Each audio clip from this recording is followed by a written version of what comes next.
welcome in. How are we all doing today? It has been the worst weather here.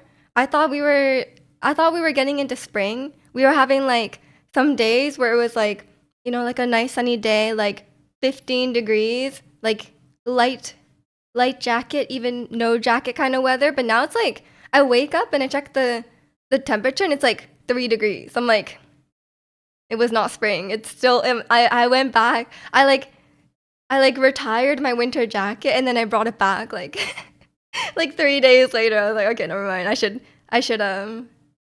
keep my winter jacket. In Wakaministat, no spring. I know. I got baited. But yeah, it's just cold. I don't know. I don't know what to say. I guess it's still March. It could warm up, but I feel like in the past, like when I was a kid at spring break, it was pretty warm, at least from what I can remember. It was super hot. We turned on the thermostat, and now it's freezing and windy out. Yeah, last Saturday it was like kind of snowing. Like I was looking outside while streaming, um, and like the rain was coming down, but it was like kind of snow rain. So, it was really at that temperature. But we got baited. It seemed like it was gonna be spring, and then it just like U-turned. But that's okay. That's okay. It will come back, I believe. There's gonna be like a what once it hits April. Surely next week it'll be April. Oh no, not next week. Okay, fine. In 2 weeks it'll be April, and it will be all good. Yeah, I mean, not that I have been like going outside or anything like that, but if I were to go outside, it would be way, way too rainy and cold. Can't believe 2024. Well, that's actually accurate. You actually said something accurate. Let's go.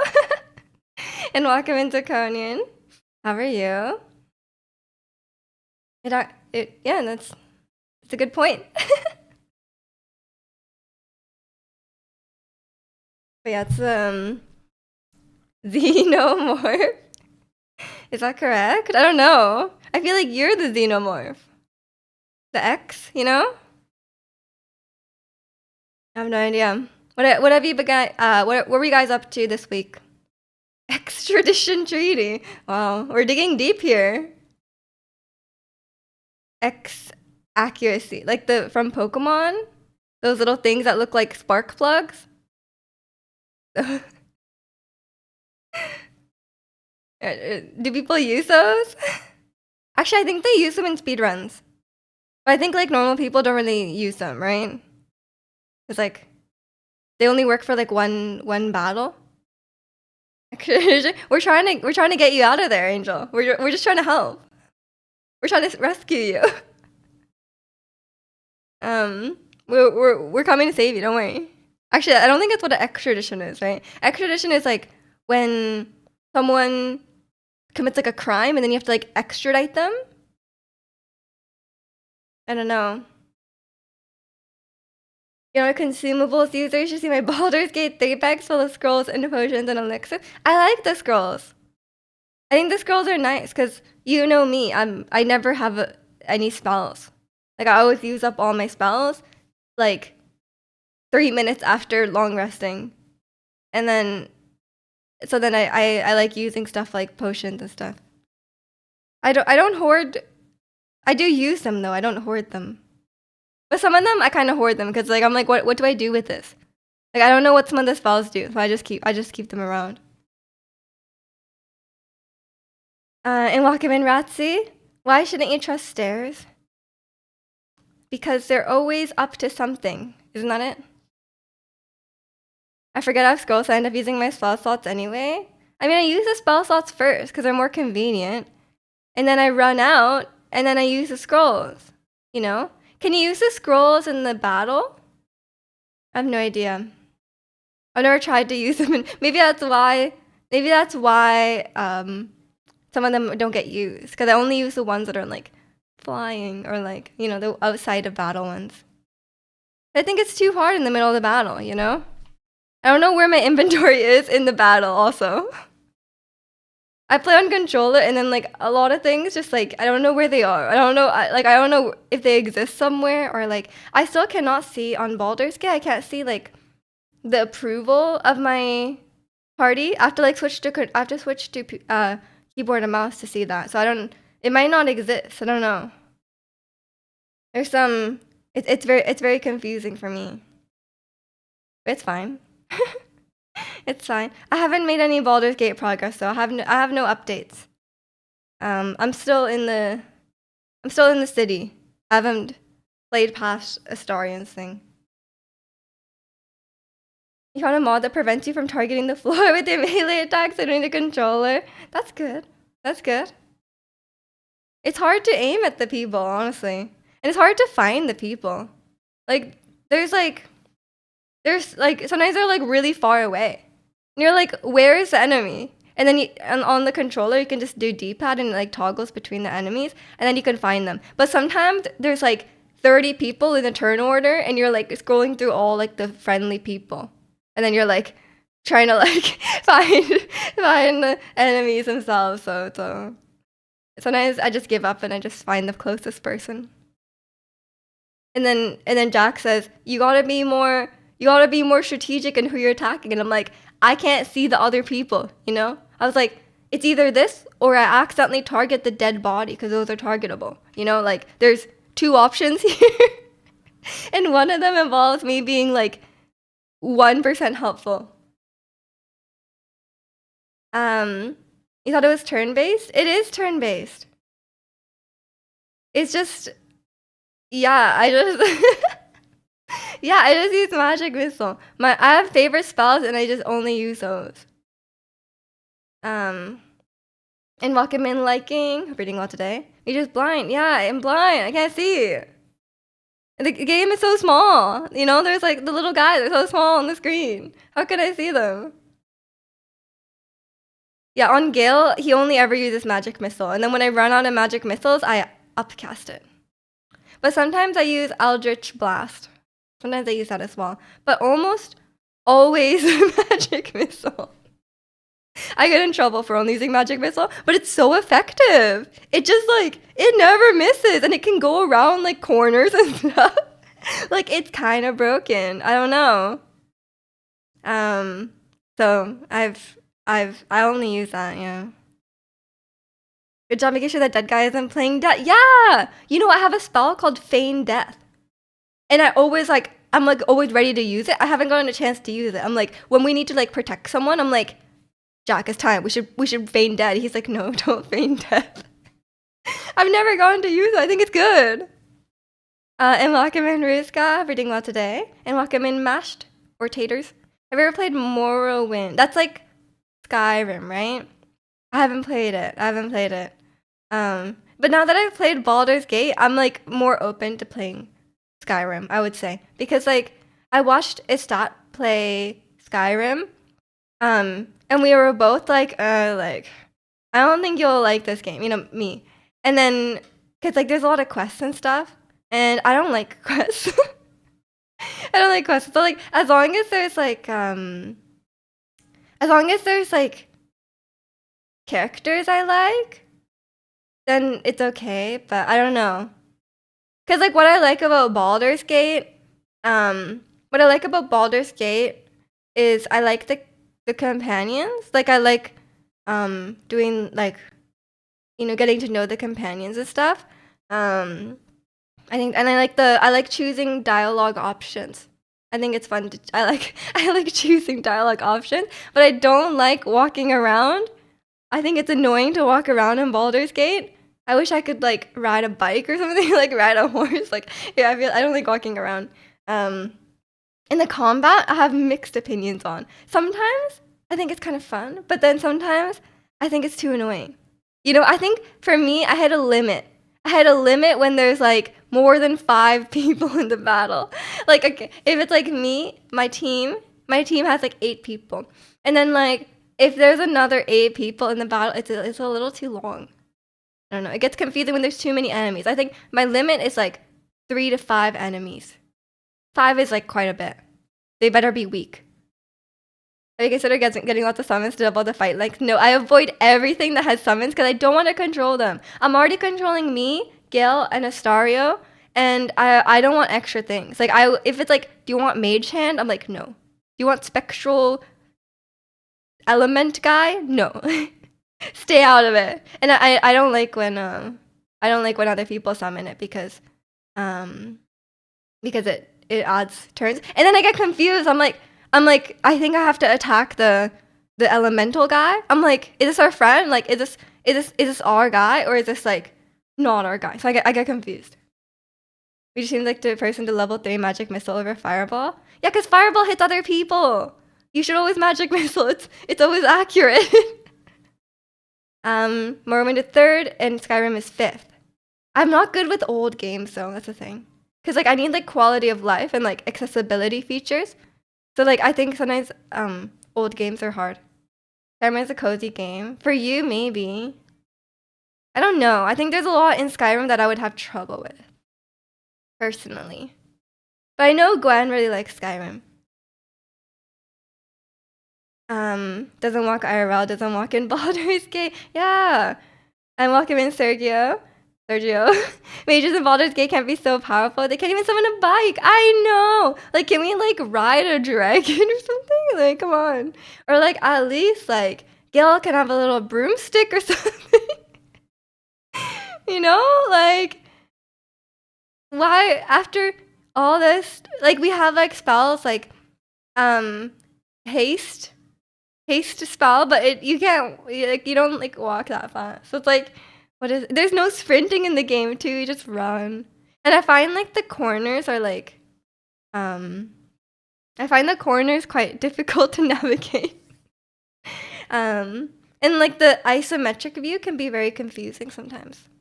Like when you're going upstairs, it's like where am I? It's like The Sims, but like weirder. Fireball is better, but Magic Missile never misses. My least favorite thing about Baldur's Gate combat is, okay, well I have a few least favorite things. One, there's too many options.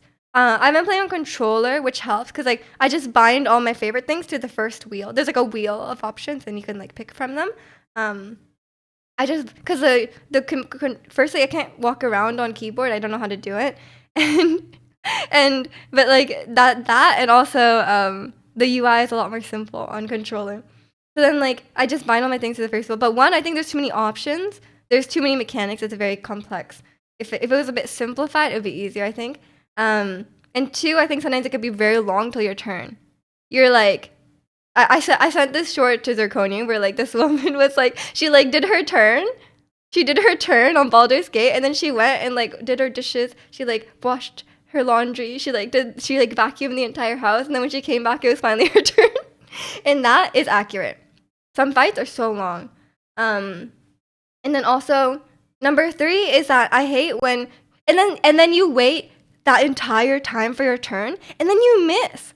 Or there are some times, like, there's like 5 people, right? And they all miss their attack. And I'm like, what is this? Like, why are we missing so much? It's so silly. Morrowind has old game-itis for sure.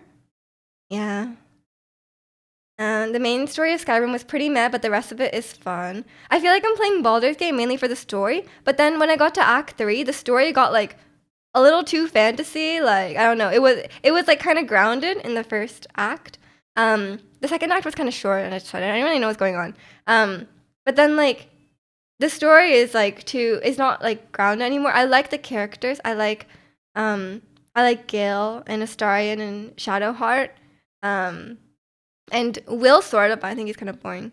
And then and then I like the Mind Flayer. But then like the overall story is lost me. Like it's lost me. It's left me on the floor, and the story is off the ground. You know.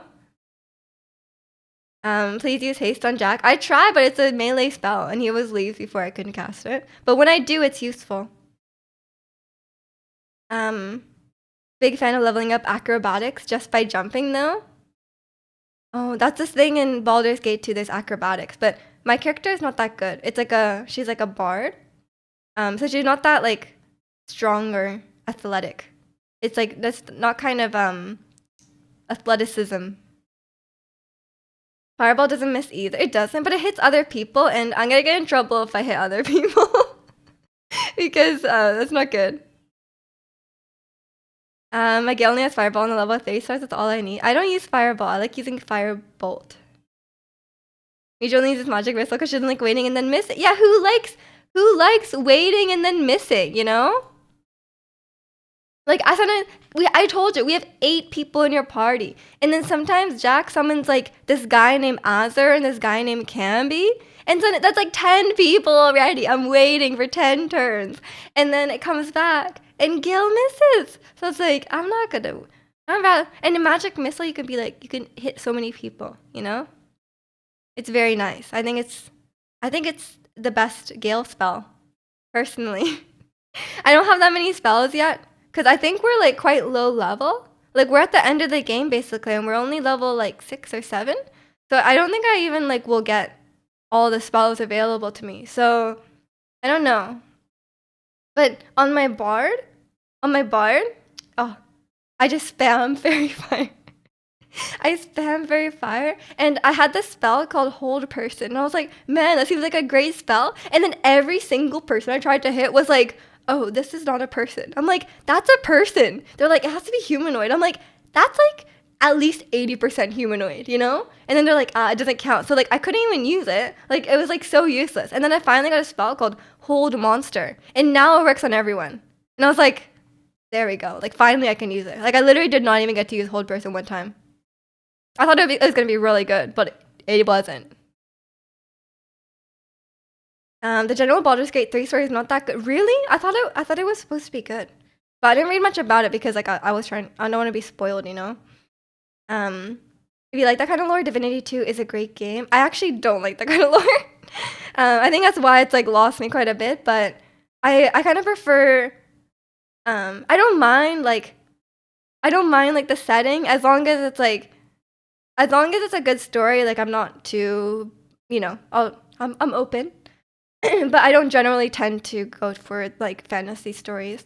So I think it's like for me it's like I got into it because I got in, I met Shadowheart, I met Gil, and I was like, oh, these are nice guys, you know? these are nice. And then I like choosing like dialogue options and stuff. Baldur's Gate 1 and Baldur's Gate 2 is OP for lore and everything. I'm not like really familiar with any like D&D stuff at all. So going in very uninformed.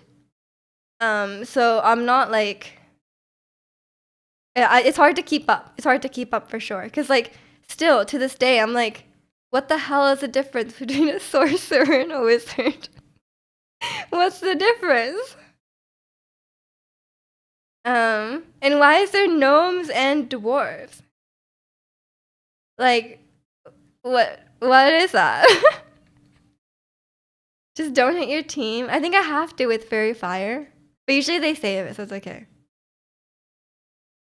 100% OG Baldur's Gate 1 and 2 are way better than 3 in terms of story. Yeah, I think the character stories are done semi-well, but like,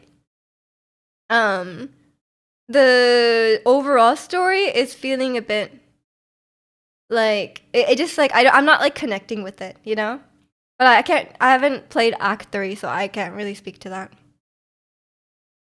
But at least with like Gale, for example, like when he was like, you know, he was told to blow himself up, right? And then like in that one scene, he was like, "Oh, should I do it?" And I was like, "Nah, don't do it." And then he was like, "Okay." And then the conversation ended. I was like, "Really? We're not gonna like? There's not gonna be more to this?" Like, and he was like, "No, I'm just not gonna do it." Yeah, you're right. And then like I didn't talk to him again, and I was like, he didn't have anything to say. I was like, oh, okay, that's cool. So stuff like that, I was like, okay, I felt like some of these things are a bit dropped, but overall, there's a lot of content with Gale and stuff, so it's okay. Seems like a lot of skill issues on Baldur's Gate 3. I'm learning. I'm a newbie, you know? I've never played a game like this. Um, has Jack let you talk to Shadowheart yet? I'm allowed to talk to her sometimes, but I think the game gets confused. I think like yeah, I think the game gets confused like in your when you're multiplayer because sometimes she acts like she really likes me, but like I don't really know her. Sorcerer's born with magic, wizards learn it. But does that matter like in terms of gameplay? Like, why is it a different class? Because we're not playing them as like a baby. Like, gnomes are smaller. Yeah, but why is there both? I always wonder this. I'm like, yeah, there's a difference, but like, why is there both? You like orange? She seems kind of mean, and her clothes are gross. And welcome in Gamer Sushi. How are you? And welcome in Social. How are you? They also get different spells, and there's too many spells. There's so many spells. But I think I kind of have a good handle on what spells I like and what spells I want to like. I these days I level up by myself. I used to pawn them all off and then have them leveled up and then bring them back. But now I'm like I have a strong preference for spells. I like some spells. Yeah. Like on Gale, some of them seem really cool. Like he gets like I like enlarge. I think that's really fun. I like, you know, when Jira can transform into the owl bear, you can make her like extra big. And it's kind of funny. I like making the dog small because I think it's cute.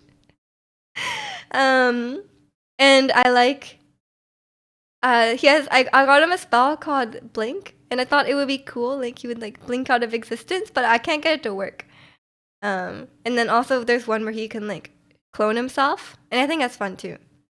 I like getting spells that I think Gil would do. You have to see me to design a D&D game. I wouldn't know the first thing. We Baldur's Gate 3 maxing. I don't know if what I'm doing is called maxing, but I'm playing it in my own way. Magic missile, hold monster, firebolt. Yeah, classic. No, I like fairy fire. On my girl, I like fairy fire a lot. What else? Basically just fairy fire. Yeah. Now I can't think of other spells. I like yeah, the ones that make everyone else like run faster. It's convenient. I like invisibility. But my favorite spell of all time is knock. I never have level 2 spells because I'm always using knock. Anytime there's a chance, I'm ready. Sorcerer's a charisma main stat, not intelligence. That means nothing to me. And welcome in Maestro and welcome in Mike. How are you guys doing today? Medium min maxes Baldur's Gate 3 like it's Stardew. Absolutely not. I am much more knowledgeable about Stardew. I would say I'm a fairly good Stardew player, but I would say I don't even have the knowledge to quantify my skill in Baldur's Gate. It's probably very low. Vicious Mockery? I don't use that one. Fairy Fire. Always Fairy Fire. Because it can hit more than one people. Middle combat means you cast knock on a door instead of fighting with the bot. No, I wouldn't use it in the combat. But I always, outside of combat, I'm ready. I knock. You can knock so many things. Like, you know, like even doors that aren't, you can't even lockpick. You could knock them. You know, it's crazy. I only once came across a door that I couldn't knock. But I thought for some reason they wouldn't be able to see you when you knock. But they can. Like they can tell when you've knocked. I thought it was like kind of inconspicuous, but apparently everyone can see when you've knocked. But I got in trouble a few times. You're doing well with the doggy. Sounds great. Stardew gamers are the real gamers. I game so hard on Stardew. You have no idea. I am such a Stardew tryhard. As long as you're enjoying yourself, I am. I am. We should play Baldur's Gate 3 with me. Drew and Glitter could be the healer. I'm not the healer, man. You think I'm... Who are the healers? Cleric? You think I'm a cleric? I have some healing spells and I like using them. But I mainly do out of combat support and also like more supportive spells that aren't healing, not specifically healing. Oh, although I recently got this spell called Warden of Vitality, and it's really good because you can heal every turn on a bonus action. And no, you don't need your bonus action, you know. Stardew 70 systems, you're always low-key lost. I mean, the nice thing about Stardew is there's no time limit, right? It's just like you can kind of just play as you want. But it's definitely... I don't even know how I got into it. I must have started playing Stardew when I was pretty new to gaming. So if I could do it, I believe in you. You could do it too. Sorcerer also says wild magic, which means you can cast a spell using a spell slot. You have the chance to catch a... Why would you want that? Why would you want to cast a random spell? It could be useless. It could be, fireball. Okay, fireball is not useless. It could be talk to animals in the middle of the fight. What are you gonna do? And lock him in. Wait, how do you try on a Stardew? You make as much money as physically possible. You min-max it. You min-max it. A lot of people play Stardew like this. You just like you complete the community center as efficiently as possible.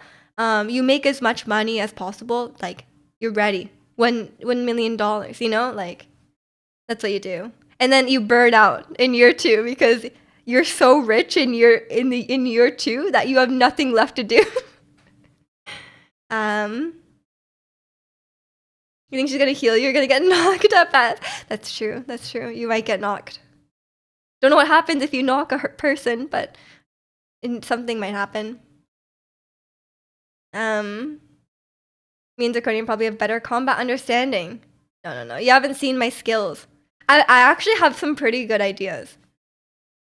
Not gonna lie, I actually am like always a person thinking outside the box. I'm always like, what if we cast invisibility here? Or like, what if we cast feign death? What if we cast fly? You know, like I am always ready, you know? Like my mind is not on damaging spells, and then they like it's I actually have some good ideas because I have that like non-rigid mindset, you know, because I'm not like used to these games. I don't know what's possible, what's not. It's actually kind of good sometimes. Like Star, don't disagree. There's some helmet on Shadowheart that healed her when she healed people. She also had 20 AC. Yeah, I don't mess with AC. I just ignore it. I don't know what it is. I just put on clothes that I like. Why'd I use the redeem for that? You're gonna. This is how you become poor. 100 points at a time. And not given Aladdin. How are you doing well today?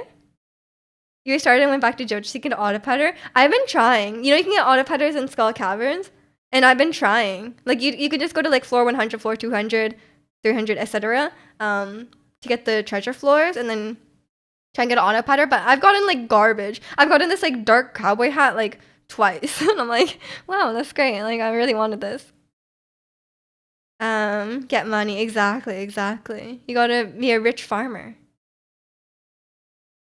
That's why I play Animal Crossing and then never play it till the next one because you burn out. Exactly. Like, I don't think I can play casually, you know? Like, I'm just like efficient. I'm like efficiency. But yeah, I did the exact same thing with Animal Crossing. I had the Animal Crossing Switch. I got it when it came out, and I played like 300 hours in the first month. Okay, to be fair, it was COVID. It was like pandemic, like peak pandemic time. And then I completely burned out. You can cast things other than Fireball. Fireball's bait. Don't cast Fireball. cast magic missile instead. Looking smart, thank you. I am smart. I need a mod that lets me customize how armor looks, so Astarion doesn't look like an edgelord. You guys know my Astarion does not wear clothes. Macy needs to roll that number higher to hit you. That's why there was miss. They have like really high numbers. I can't be bothered with that stuff. That's too much. That's too much. Can you teach us not to be poor in Animal Crossing? Or I mean in Stardew? I don't think there's much. Oh, there is money in Animal Crossing, you're right. In Animal Crossing, I would say invest in turnips. Very easy rich. And then in Stardew, I would say make as many kegs as humanly possible. If you make about 300 kegs, you will have more money than you will ever need. You guys fireball gamers, come on. I can't casual play either. My friends are like, I'll play for fun. My brain's like, how do I min-max? How do I win? Yeah, some games just really tickle that min-max itch, you know? Like, it's like, some game, like, I feel like Stardew is, like, very much one of those games. Like, either you're, like, a min-maxer or you're not, you know? Like, I think it's, like, for me, resource management games are much like that. Like, any sort of tycoon game or resource management game, I cannot. Quickened. What are you writing? Quickened twin cast maximize magic missile. It's when you max stats on your starter spell. That's nonsense. What are you saying? Those aren't words. I only can see magic missile. I don't even know what you do on your stats. Like, can you up your stats? You want to do paladin at some point? They're forced to make certain choices depending on their oaths. Oh yeah, I always see people saying like, I ended up on this like place that was like Baldur's Gate build, and they were like, oh, have you tried paladin SS10 over 2? And I'm like, what? What are they saying? What do those things mean? Like, I was so confused. I was like, they were like saying like so many code saying things. I was like, oh, this goes deep, huh? It's like me on the Stardew Valley subreddit deep in the spreadsheets. I was playing SNES Harvest Moon. Do people say SNES or do people say SNES? No, I've never heard someone say SNES. Actually, you're right. NES, SNES. Seems like a mouthful. Been about a month since you played. I think you're in the middle of year 2, so the second year curse exists there too. He copied that over, yeah. We downloaded an automate mod for Stardew. Oh yeah, that's a popular mod. Yeah, so you have a chest at the keg, and it fills all your kegs, puts wine in the chest. Yeah, that is nice because like when you have so many kegs, it takes like all day to fill them. And that's why you always miss one. You always miss one. That's too skillful for me, Ju. I don't even know what that means. Spellcaster meta magic feats in the... that's words. Oh, do you have spreadsheets? You need the spreadsheets, man. You say SNES. Okay. SNES. You can adjust some of your spell characteristics by making them use higher spell slots. Yeah, you can upcast them. Because if you upcast Magic Missile, you can hit more guys. But some spells, I learned that you should not up for about two play sessions. I was always when I leveled up, I would take the highest level spells always, and I would replace all my spells with the highest level spells. And then every time I would cast a spell, I would cast the highest level. But then I learned some of them aren't affected by casting them at a higher level. It's more just like if you ran out. If you ran out of level 2, you could cast at level 3. Because I thought, like, to be fair, it's very, very reasonable for me to assume that the higher level equals good. Higher number, good, you know? So I was like, oh, let me just always do the higher level. And then you would always run out. Like, because my character only has, like, one level 4 in like 2 level 3 spots, right? So then like I could only cast like 3 spells.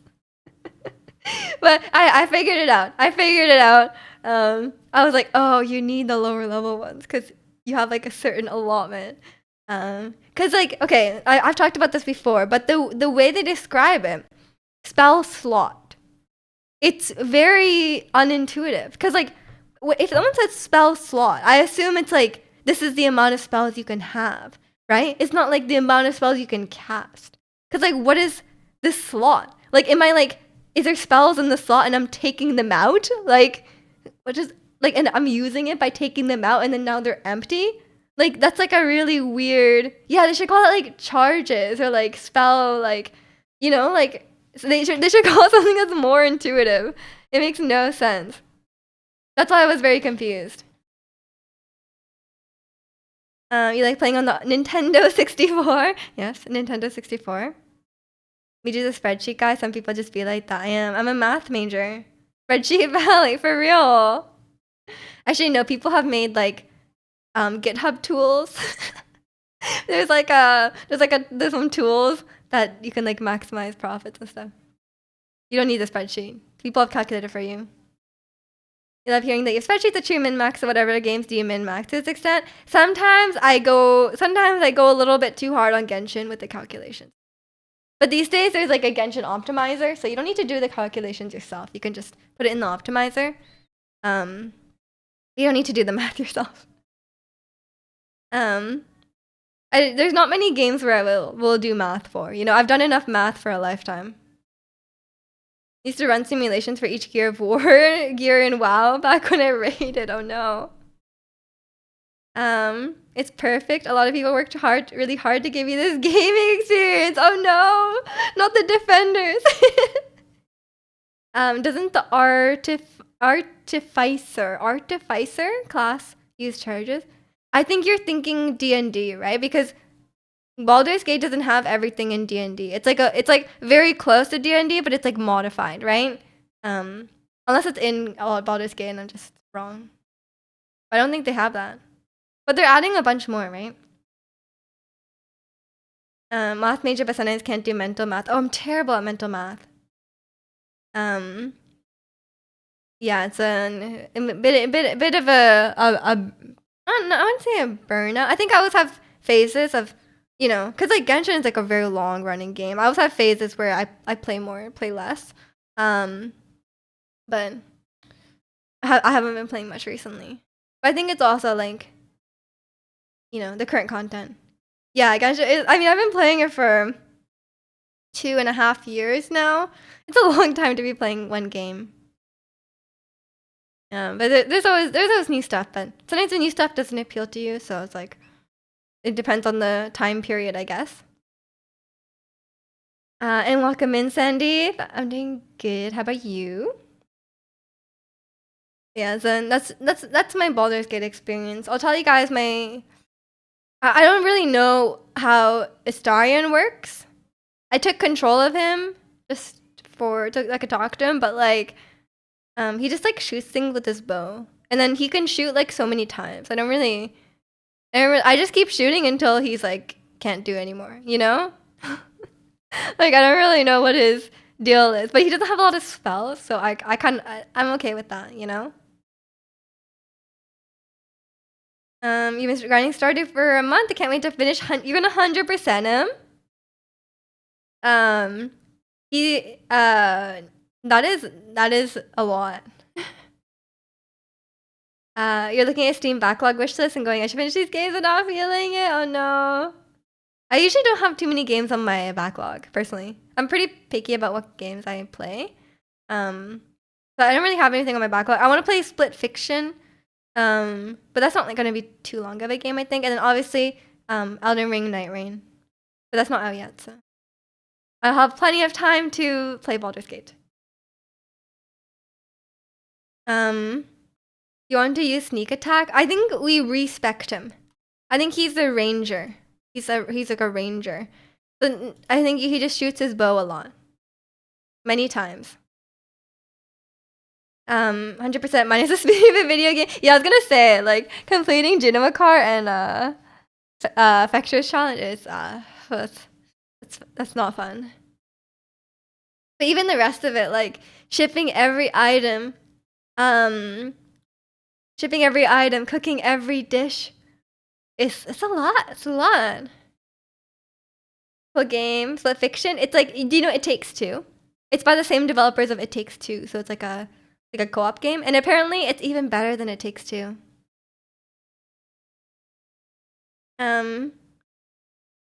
You don't need the cart, you need Prairie King. That's still just as bad. You don't know It Takes Two? It is it's just a co-op game that's like it's a 2-person co-op game. It's like it's a very good game. It's just a fun time. Like it's really it almost won Game of the Year, I think.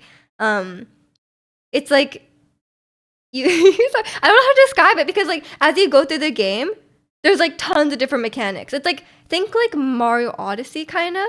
Yeah, I've said nothing about it, sorry. It's because you go through and there's like one section that you're platforming and you're doing these puzzles, and there's like you're like, you know, sliding on these like railings or whatever.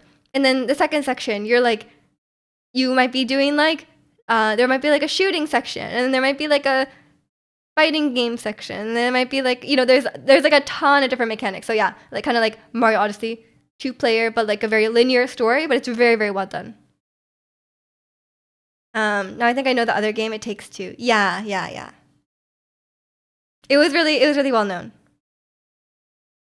I didn't respect any of the companions because I'm committed to the roleplay. Oh yeah. Jack was like getting frustrated because I was like, he was like, okay, can we like, our team is not like well balanced. He's like, can we respect us starting to this? And I was like, oh, that doesn't fit his vibe. But like, I feel like he wouldn't be that, And he's like, okay, that's just about the combat. I'm like, oh, but we can't change Gil from a wizard. Like, that's his thing. Like, I feel like, I'm like, oh, Astarion wouldn't like, he wouldn't like the nature thing, Like, you can't give him that.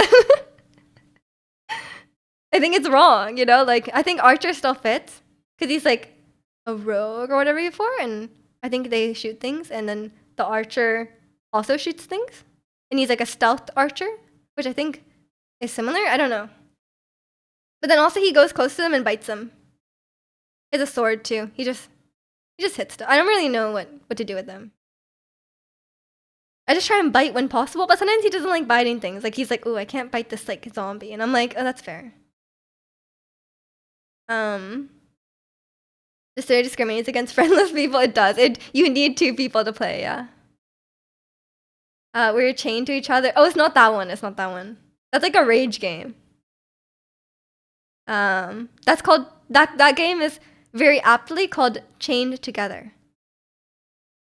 Rangers are outdoorsy, which Astarion very much is not. Oh yeah, he's not outdoorsy. Okay, but I don't really get how the rogue works, so I don't get it.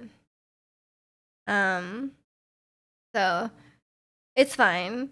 I don't really know what he's doing, I just shoot things with the bow. And he seems to like necromancy. But I don't really know how to use that, so I haven't quite given him that option, but he seems to enjoy it as a hobby. But yeah, so yeah, he's just shooting stuff, and then sometimes biting stuff. And I like making him invisible because I think he's into that. Rogues use sneak attack for big damage, but requires you to have advantage on the target, which I usually get by having Lysel near the targets. I don't think I can plan that far ahead. I like making him invisible because he likes being sneaky and like sneaking around, and then he can go up and he can bite them. He likes biting them, and then he has a bunch of like sword attacks that he can just use a bunch of them,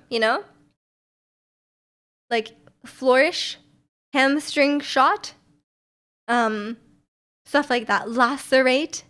So I'm like, yeah, I just use all those things. I just keep spamming attacks until like I can't anymore. But I wish he could like not be in the combat, because I think I don't really know how useful he is. Sometimes it's like a little guy, and he has a little bit of HP left, and Astarion can just shoot him. Very nice. Your first playthrough, you were a rogue, so you told Astarion to get lost. Oh no, that's okay. And there's no room, you know. Luckily, I don't think I have any overlaps. I'm just out here being a bard, doing bard things like stealing, stealing stuff, opening lock stuff, and then I recently found this strat. You go invisible, and then you steal everything. You go invisible, and then you steal stuff, and then you leave, and then no one ever knows you were there. It's so good. I recently found this out, but it's kind of hard to use. The only companion you never use is Halson. Halson keeps hitting on me. Like, and I'm like, we don't even know each other, man. Like, he keeps hitting on me. I'm like, wow, okay. I didn't do his quest, so I forgot about Daniel. I was like, oh, sorry, man. I forgot about Daniel. I didn't know about it. Stealing? Yeah, I was stealing. But I always steal, like, useless things. Like, it's, like, never these. Meet you out here writing songs about Astarion's adventure of an outdoorsy ranger. It sounds just like him. Man cannot go out in the sun. Ranger. Yeah. When you do things right, people usually don't know you've done anything at all. Exactly. Yeah, now I like stealing stuff, but sometimes I get in trouble. Like sometimes it's like don't steal stuff. What if you get caught? But if you get caught, you can just talk your way out of it because I have like really high of the deceptions and stuff.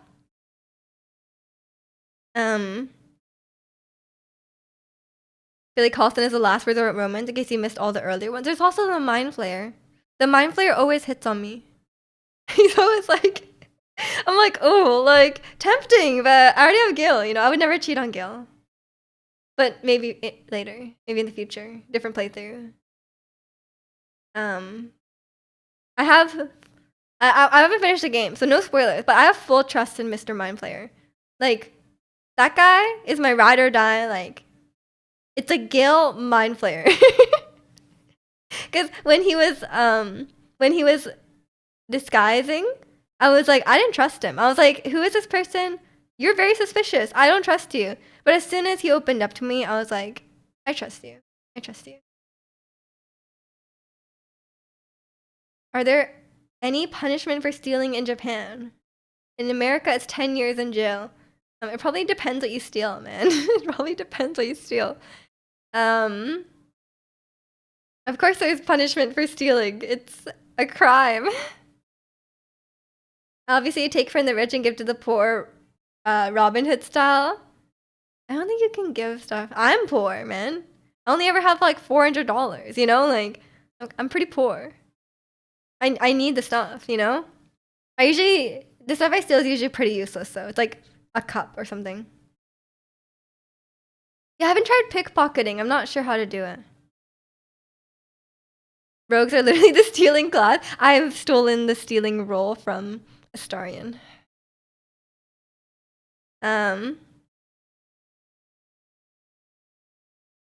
The guy who has misled you for weeks is okay because he's told you he's been misleading you. Yeah, it wasn't his fault because he thought we wouldn't like him because of how he looks. And I'm like, bro, there's nothing wrong with how you look.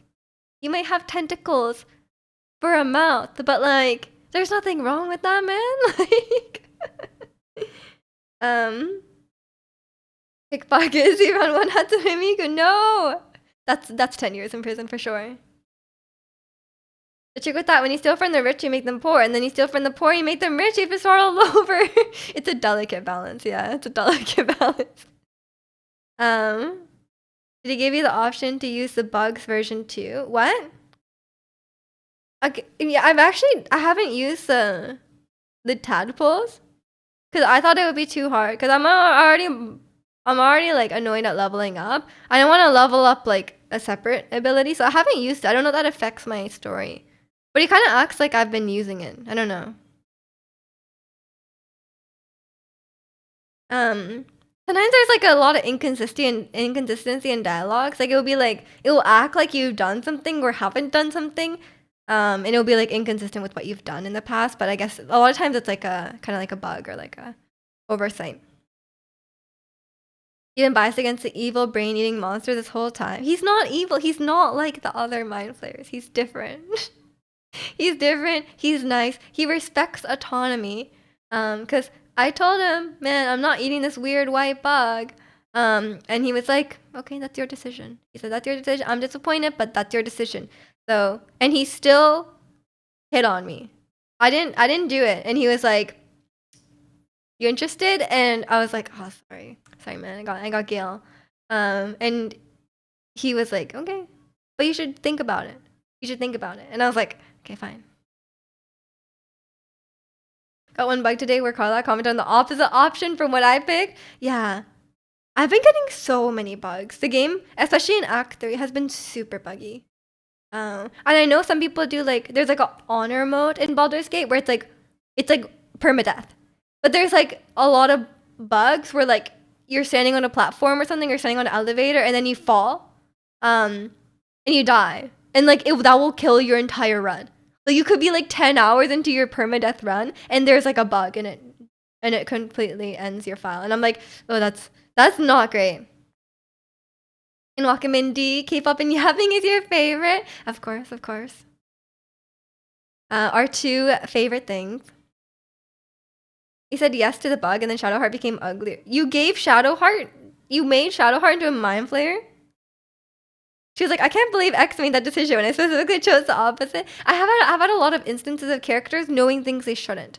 Cause like Jahira for some reason always knows that you have the artifact.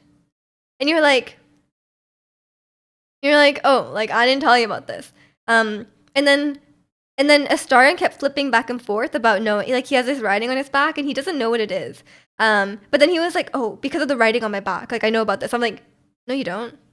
You don't know about this. And I think if you make certain choices, the game gets confused and always assumes that you've made a certain choice. I've seen it in other people's playthroughs. And welcome in Salsa from New Jersey. Welcome in. You got your baby monster tickets for September. Nice. I hope you enjoy. Have a great time.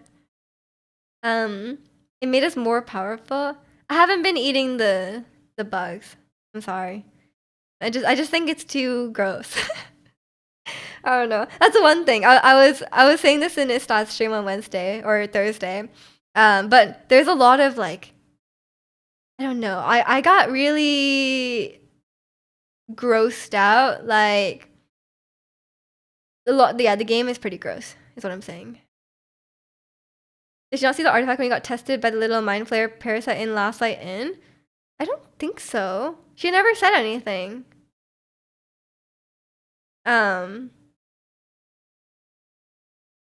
So baby metal. Sorry, I kept getting confused because when D said baby mon, I was thinking like a baby metal as well, and I was like, wait, that's not right. Baby metal's coming to your city in June. They're both touring, right? Like at the same time. Baby monster, baby metal. People should not get those confused. Are you going to see baby metal? No. Interesting song. I love the song. It's so sad. I see baby metal as well. The double baby concerts. Hope you enjoy if you go. I don't listen to Baby Monster or Baby Metal, so no comment here. But I hope the people who go to concerts enjoy their concerts. Yeah, it's sometimes there's like yeah, sometimes there's like weird things in the dialogue. And there's a lot of visual bugs. Just like constantly. There's so many bugs. Sometimes like soft locking bugs, like game breaking bugs, especially in multiplayer. And like just yeah, stuff breaks all the time. It's very janky. Not even support the one Korean Japanese group going to Vancouver. I don't think it's true at all, man. Baby Man, let's go really started listening to them and Nemophilia. I don't know Nemophilia. Like such a boomer at the concert yesterday. They were playing their newer stuff, and I was like, "This is pretty good." And then they played an older song. I was like, "Hell yeah!" Before they sold out. What song is this? It's "Shelter" by Porter Robinson. It's not K-pop. Shelter, Porter Robinson. Watch the music video. You will cry. The music video is really weeby, but it's really sad. It's like a full-on like anime video. I think it's made by like an anime studio. It's pretty high budget. But it's so sad. And I love sad songs.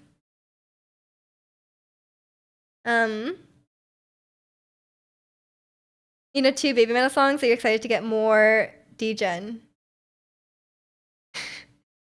Oh no, not the weeb. You're gonna go deep into the weebery. You're already too deep into the K-pop, Ratsy. You don't need another rabbit hole to fall in. You dig the beat? Yeah, his music is great. He's really talented. You listen to Twice? I love Twice, yes. There's lots of Twice on this playlist. You know, no baby metal songs, no DJ card for me. You don't need it, man. You're deep in the I guess it's not really DJ. What would you call like D&D fans? And like computer RPG fans? Like what would that be? Like nerds? Nerd, okay. Ratsy's gonna have a Crunchyroll subscription by the end of the week. Oh no. And welcome in, Bear. How are you? So it was just a nerd. I mean, we already knew that before, yeah. Speaking of like calculations and like I guess is it calculations? Diving into the data mining. I go see them whenever they tour. Their tickets are expensive. Yeah, probably. I know like Blackpink and Twice and stuff, their concerts are quite expensive. And Bear, thank you so much for the 14 months. I appreciate it. Hope you're doing well today. I love when people call people nerds. I don't know, it's funny. I mean, it's true. It's true. But like these days, I feel like there's such like variety of interests. Like there's still like normies, right? But like I feel like this kind of thing is very like permeated. Like I'm definitely more on the normie side of things, but even I knew stuff about like we had like D&D exposure from like Stranger Things. That's it, Stranger Things. Cause like I went in and I was like, oh man, I know what a mind flayer is. It's just like Stranger Things. And you see them playing. So at least people know what D&D is, you know? And Baldur's Gate 3 is a very popular game as well. It's not like a mean thing, because it's like saying saying they're smart. Yeah, it's like saying they're interested in, you know, I don't really think like, I think it kind of depends. Like, it depends how you mean them a nerd. But I feel like these days, I don't think no one at my school was like bullied for being a nerd, you know? Like, I feel like all the popular people were like good at school, like good academically, you know? And okay. Have a great day at work, Dee. Thanks for stopping by. It was nice to meet you too. Normie talk. Not the normie talk. I feel like, I don't know. I feel like there's so many different like subcultures. Like you're still gonna be like you could be like completely not a normie, but you could be like completely not in touch with certain like sub interests, you know? Because like you could be like a total non-normie, like D-Gen into like, I don't know, Osu. And then like, but then someone else is into D&D, right? And you're like both not normies, but you know nothing about the other thing. So you're normie in the sense, like if you went to like D&D, you'd be like, know nothing about it, but it's not, yeah, there's so many different things. You're bullied for being weird, still am, by us.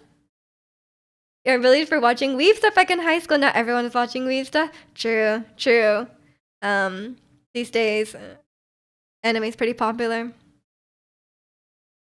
Yeah, I think that's the thing because like there's like so many different interests and stuff. I don't think anyone's really like even stuff like D&D has like a huge audience, right? So it's like if someone found out that like maybe back in like okay, my only reference is Stranger Things again, but like they're bullied for like people think they're nerds and they think they're weird for playing D&D. But I think these days, if you told someone you played D&D, they'd be like, "Oh, cool." Like they wouldn't like I don't think anyone would be like, "Oh, that's not a normal hobby," because I don't think there's much like sense of a normal hobby, you know? Um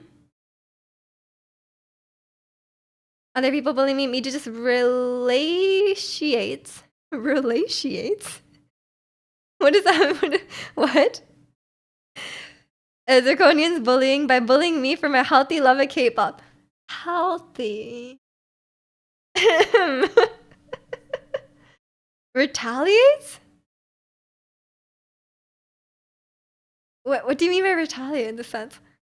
Is bullying bullies and you bully? Yeah. And also I think people these days are more like socially conscious, right? And they're more like ready to call out like bad behaviors and stuff. So I think that I think bully is actually would be more common. What else? People getting bullied for listening to K-pop or watching K-drama? I doubt it. I mean, who's gonna bully someone for watching K-drama when Squid Game was like the most popular show on Netflix? Definitely shifted. Playing sports is done. Why would you do that? I mean, yeah, these days kids are very chronically online, aren't they? Draconian bullies you, and then you bully me. Oh, okay. That's true. That's true. But really, if we were bullying people for being nerds, I think Zirconian would be would be heavily bullied. But I'm getting there, you know? I'm getting deep into Baldur's Gate. I'm becoming more knowledgeable about Baldur's Gate. Yeah, there's one of these I might be I still can't get into fantasy though. I think that's the only thing. For me, it's like I don't know what it is. Like I think for me, I just like more grounded stories. I was watching a video recently about video recently about like girls games, right? Like you know, there's like game like obviously girls can play any games and they do. But there's a lot of like there's not a lot of like girls games are like really crap, right? Like think of all like the Barbie games and stuff that are like actual like shovelware, you know? There's so many games like that or like but then they were like talking about like Infinity Nikki is very well done. It's very, very much a girl's game. It's like dress up, right? But it still has like depth to it and it's still like very good. But then also like games like Baldur's Gate and like D&D actually have a lot of women in those like communities, right? There's a lot of women who play D&D and a lot of women like Baldur's Gate. And Baldur's Gate is a perfect example. The female characters are very well written. Everything is very like it's very like equal, you know, it's not just like you know, it's a very sexual game and it's a very like let's be real, like, you know, it's a very there's a lot of like romance oriented stuff, but it's very equal, yeah. Yeah, it's for everybody, exactly. And just make it for everybody. I mean, I don't think every game has to be like non-gendered. I don't think there's anything wrong with making a girly, like feminine game, right? But that I think like the industry in general has not thought of that as like a very lucrative market, you know, which is why like a lot of girls' games for kids are pretty crappy. But I think that's changing because like yeah, with Infinity Nikki, for example, it's very very successful. Lord of the Rings. That's what got me into fantasy stuff. I've seen Lord of the Rings. I liked it, but I don't feel very strongly about it. One of my girl coworkers is deep into Baldur's Gate 3 D&D, and she even put honor mode. Exactly. And I think like there's a lot of like female communities um, in like that kind of space, like fantasy, D&D. You go into a game with the idea that you're going to make it for a certain kind of person. Is the art suffers? I don't think so. I think most games are made for a certain demographic in mind, no? Or a certain audience. I think if you go into a game trying to make it for everyone, that's usually when it suffers, in my opinion. I think if you're going for like lowest common denominator, or like, it's like, oh, this game is for everyone. I think most games have some sort of, even like Baldur's Gate, like it's for people who like D&D, for people who like fantasy, that kind of thing, right? Girly pop FPS sounds like it could be fun. I mean, yeah, that is Valorant. A lot of girls like I feel like if you took like the gender ratios of FPS games, I feel like Valorant would be head and shoulders above everything else. Don't know what it is specifically about Valorant, but I don't play FPS, so I don't know. Uno Reverse, who is Mario made for? True. Okay, good point. Okay, good point. You got me there. Valorant and Overwatch 2. Yeah, I think like part of it is probably like female representation in the game, like good female representation, like not just women in there just to be like, sexualized, or like just in there to be, hot. And like I think a good variety of like attractive male characters, attractive female characters, whatever, different aesthetics and stuff. I think that's usually the case, and a lot of times it's like the game having a good, like a very, very like kind of like for me, I'm the most drawn to Valorant out of the FPS games, because like because of the look. Like Valorant, it looks very stylish. I like the art style. The Valorant issue is Valorant got. Yeah, the Valorant issue is going in voice chat as a woman. Exactly. Back when I played TF2, there's lots of women playing and voice chatting and everything. That's good. You've been playing a 6.5. What? You've been watching a 6.5 vid of Warcraft 3. What is 6.5? Hour. I thought it was like a version of the game or something. Full campaign story to refresh your memory of it. It's a great story, but it's so funny how goofy the graphics and animations are. All the characters run so goofy while all the serious stuff is going on. How do they run? I want to see this running. But yeah, I think Baldur's Gate, the graphics are fairly decent. Sometimes the characters are very stiff. And it could be like, sometimes they make like the really weird facial expressions, but sometimes it's funny. And the voice acting is really good, which helps. If the women in the game are just literal skin. Yeah, exactly. Or like all the men in the game are like wearing like full armor, and the girls are wearing like nothing. And you're like, that's also something that like, a lot of women playing the game. Like obviously women are not a monolith and they don't all like the same thing, but pretty much all of them will hate that. I played it a half a year ago, and the gameplay and story hold up so good. That's good. I don't know. I've just never really connected to a fantasy story. The only one I've really connected to is Stranger Things, but I think Stranger Things is very much about the characters, and it is not very much about the fantasy side.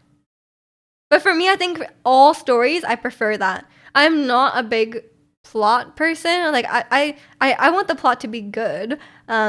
But for me, the plot is not like the make or break aspect. I think the characters are. Like if a story has an amazing plot, but the characters are very shallow, then I will not like it. For me, and like I'm okay with the bare bones plot, but like very in-depth character development. And for me, that's usually what I prefer. And I think a lot of times fantasy focuses a lot more on the world building and the plot, which I cannot be I could care less about. I couldn't care less about world building. But yeah, it's that's definitely a big thing for sure. You sorry, what am I reading a lot of? What did you type? NY, it's farting. I don't know. I don't know what you were trying to say. I cannot even possibly guess. Um, characters. What? Where does characters fit in? Oh my gosh. But yeah, that's a like I said, that's like the main. If you don't care about the characters, you don't care about why they do stuff. You gotta care about whose butt and why it's farting. That was okay. Okay, that's what you mean. It was a metaphor. It was a metaphor. I see. I see. That went over our heads, and I think the shortening of and y really confused me. Yeah, I agree. I agree. You gotta like, for example, in Baldur's Gate right now. I'm withholding judgment until the game is over, but with the villains, I don't know what they're doing. I kind of know what they're doing, but I don't know why. Like, unless it for me right now, it just seems like they want to have power, but like, why? You know, like, so like, and I think that's the main thing. I like a good villain. I like strong villain motivations. I think that's important. Um, but maybe we'll see because I haven't even like met them yet, really. So don't know what their plan is. They're killing people. I mean, they are killing people. And I think there's too many gods. Like, why is there so many different gods? Like, I cannot keep track of all these gods. I know Gale's god. I know Shadowheart's god, and they both seem kind of bad. I don't know.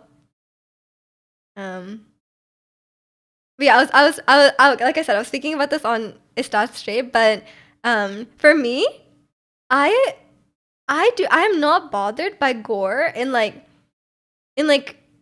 for the main part in like TV shows or like movies and stuff like that. I'm not usually that bothered by gore. Um, especially stuff like surgeries and stuff. Like I can watch medical shows while eating. Like I do not care. Um, but in Baldur's Gate, like many times I have to look away from the screen. It's like I cannot. There's many moments where I'm like, oh, I cannot look. Like I'm like, oh, I cannot look at that. Um, so it's like I don't know what it is about Baldur's Gate specifically. I don't know if because it's like too much or like the way they portray it is like really gross. But it's like I feel like it should be easier to watch because it's like a cartoon. But like I don't know, it's just so gross. Like um, even in like the very intro of the game where that guy, you can like pull the guy's brain out of his head. I'm like, oh, that's so gross. Or like in Shaw's temple, there's like piles and piles of dead bodies, and I'm like, I cannot be here. Or like in the Mind Flayer ship or whatever, it's like all like fleshy and gross. Um, like ugh, so gross. Like I'm like, I cannot be here. Like every time I open the door and it's like weird like flesh mouth teeth door. I'm like, oh, I cannot. Char is bad. Saloon isn't bad. That's true. That's true. I like our girl. Um, why I got into anime is because I love the violence, but as soon as someone's head pops over blood off, I'm like, oh, that's a good point. It's a good point. Because like if it's an animation, it's obviously a lot more palatable. The more realistic it is, the more gross it can get. I think for me, it's like yeah, I think it's like the nature of the violence. It makes me more uncomfortable. You know, if it's like very gruesome, like if it's like okay, someone getting stabbed, that's fine. But if it's like someone getting like their eye ripped out of their head or like their limbs torn off, I'm like, okay, that's where it gets like ooh. I shared a clip in the Discord of a serious moment in the Warcraft story and the Goofy running. Okay, I'm excited to see this Goofy running. But for some reason, like I can watch like a full-on surgery, like brain surgery, no problem. Ripping their brain out with their hands, oh, that feels so gross. Like I don't know what the difference is, and like maybe one is like purposeful, you know, like one is purposeful and it's for a good cause. Maybe it'll be okay, but I don't know. I feel like Baldur's Gate is really gross. You look away in Severance every time. I don't have any problem with seeing it in Severance. Um, I'm like, oh, there's nice brain opening up. But the brains in Baldur's Gate are so gross. I don't know. Maybe I'm just backwards, but I just think Baldur's Gate is really gross. And there's too many spiders. Why is there so many spiders? You guys know, cannot deal with video game spiders. Every time there's a spider, I'm like, I'm sorry, I'm sending this one out. I'm just gonna look away. I'm just gonna look away and spam skip turn. It's really gross. What about IRL spiders? IRL spiders are gross if they're too big. Or the Harry Potter spider. I looked away. I didn't see it. I didn't witness that spider. I'm sorry, Hagrid. I know they were friends. I don't mind like little spiders, but big spiders, ooh. You hate the dock spiders IRL? What are dock spiders? What about the Lord of the Rings spider? Oh, I forgot about that one. That one's gross too. I didn't know. Why is there so many spiders in fantasy stuff? Zelda, Baldur's Gate, Lord of the Rings, Harry Potter.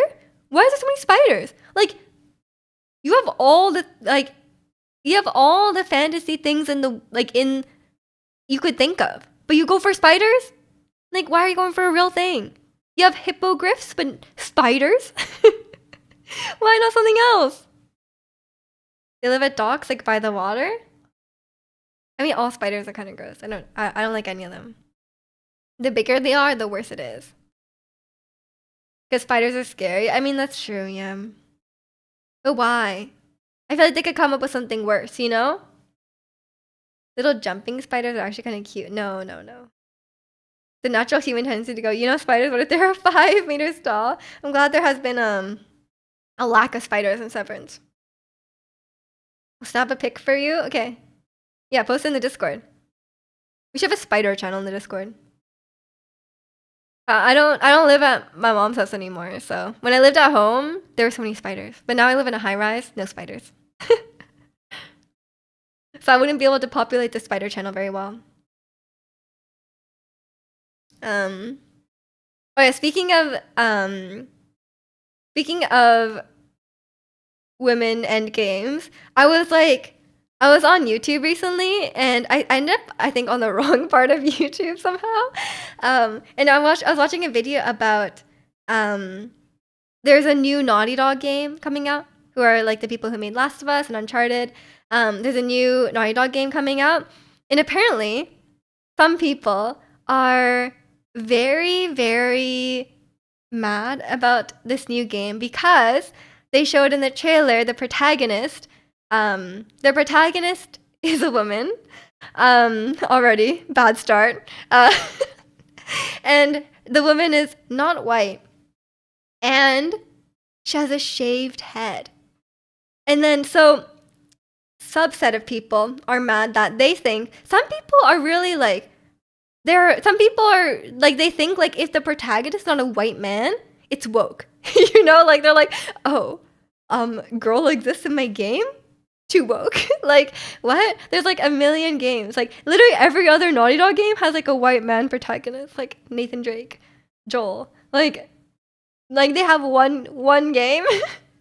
And then some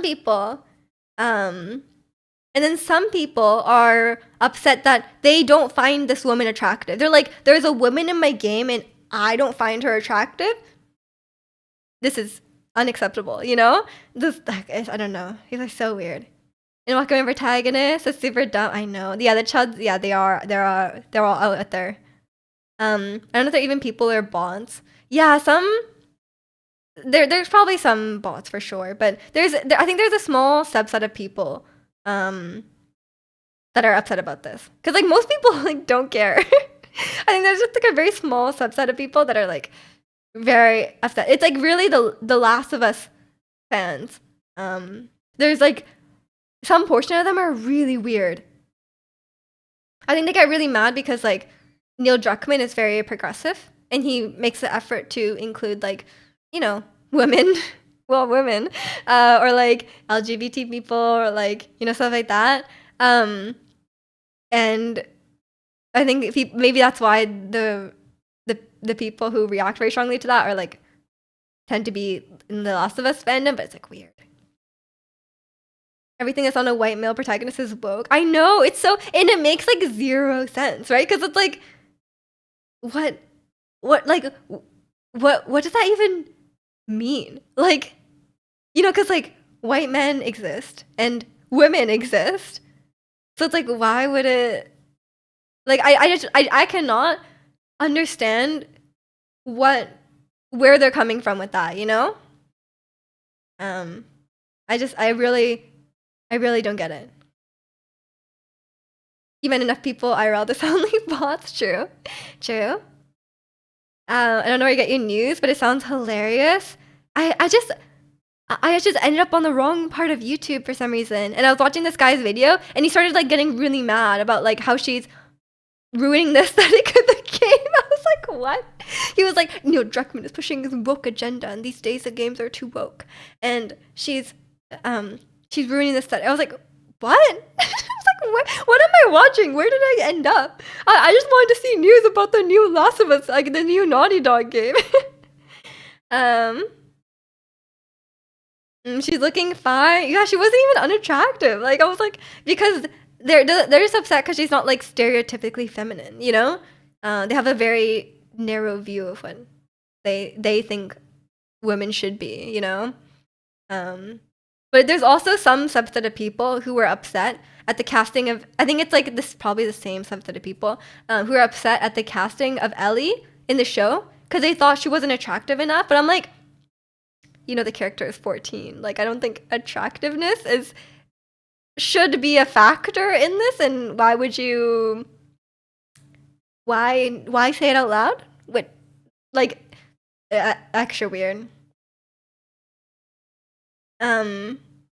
You felt bad for your little sister who loved Harvest Moon like I did. She also had to play the boy character in N64. She never cared. I mean, I think it's good to have options, you know? Like, I always like playing as a female character, if given the choice. But I don't have any problem relating to a male character. Like, I love playing God of War and, like, Last of Us even, you know? There's no issue. But if it's a game where like if it's like a self-insert protagonist and like it really doesn't matter, then I think it's a bit weird if they don't include both genders. Because like, oh, for example, I know like Persona used to have like a old Persona game used to have an option, but now they don't. Even though like the character is not really a character. It's not like okay, like you can't make Kratos a woman, right? Like that wouldn't work. A lot of his storyline is related to him as a father, and like like, you know, there's a lot of like masculinity aspects to it, and he is just a character. He's not like a self-insert. He is his own person. You can't just like change stuff about him, but in terms of games where like, yeah, like Baldur's Gate, for example, if they let you only play as a man, that would be a bit weird. I don't think I would enjoy the game as much if I could only play as a man. I'd be like, what a weird decision. I think a lot of times like the one gender protagonist is usually because like, oh, they want romance options and they want all the romance options to be straight. YouTube algorithm doing its job pushing the engagement page to the top, apparently. I think maybe it's just because like I watch a lot of stuff about like Naughty Dog games. So and that person maybe covers a lot of like PlayStation games and stuff like that. But yeah, it was a weird place to end up. I know like, yeah, something's really unhinged. Something's really unhinged with the Last of Us fans. Like they are like some of them, like a small subset of them are like the worst type of people. because I always talk about this, but there's like two subreddits for Last of Us 2. Um, okay, I can't remember which one is which. There's one that's like TLO2, and there's one that's like The Last of Us 2, and one of them is like an incel. It's like an incel subreddit. Like something's wrong with it. And I once I ended up in there because I was like, I wanted to see what people thought about the game, and then like it was like the most like vile thing I've ever read. I was like, how did I end up here? So yeah, pro tip: be careful. It was like really violent. Like it was really, really awful. Like usually I'm like, I've read my fair share of like, rage bait kind of things, like contrarian opinions, but it was really violent, like towards like Abby and stuff. So I was like, oh, this is uncomfortable. I found the line. Um happens when all the social media are owned by oligarchs with no conscience. Yeah, apparently. Spent 10 minutes of making your character a cute girl in Baldur's Gate. The guy options were ugly. I don't like how you can't change your face. Like, I don't like how there's preset options for the face and you can't pick your own face. Because I wanted to make the character look like me and I couldn't. Because in every character option, there was only like one Asian option and none of them looked anything like me. So I kind of just gave up. And I was like, oh, I wanted to make someone look like me, but it's okay. I've gotten attached to my character now. But yeah, it's I ended up on a weird part of YouTube, and I don't know much about the new Naughty Dog game. I was like, you know what? Like I'll just wait to see what the game will be, because I generally do like their games a lot. So it seems to be like a futuristic kind of like sci-fi kind of game. So we'll see. Can't remember what game lets you take a picture of yourself and it would render a game character that looked like you. That's got to be like really cursed. Oh, it was on my 3DS or my 2DS. It lets you like take a picture of yourself and it makes a me. And then it made the most cursed me I've ever seen. I took like an egg Jew photo where I was like this. And then it made like a bald weird face. I took a picture in the Discord somewhere, but I need to go find it. It was like the worst. It was like the most cursed me you've ever seen. And I was like, wow, game is what you think I look like? Mine came out good. I think I took mine really close up, so I ruined. I made it extra bad. But it was pretty funny. Was it worth in Giga Chad? No. The me's aren't capable of that. They aren't capable of that level, you know? But yeah, I am a bit sad in Baldur's Gate that you can't choose your own character. Like, you can't make your own character. But that's okay. That's okay. I'll just have my first choice half elf character. That's the character I play as. And she's pretty cute, so I don't mind. Like, I don't mind as long as I can make my character look cute, you know? Like, one thing I don't like about fantasy games, the clothes. Like, I don't like fantasy clothes. Why do I have to wear this garbage? No offense. But like, I don't want to wear armor. Don't want to wear like weird Stone Age clothes. Like, can I? But then I went to a shop in Baldur's Gate in the city, and then I got this outfit that was like super modern. It was like a tank top and like jeans. I was like, huh? I was like, but then when I got it clothes that wasn't fantasy, I was like, this is like very out of place.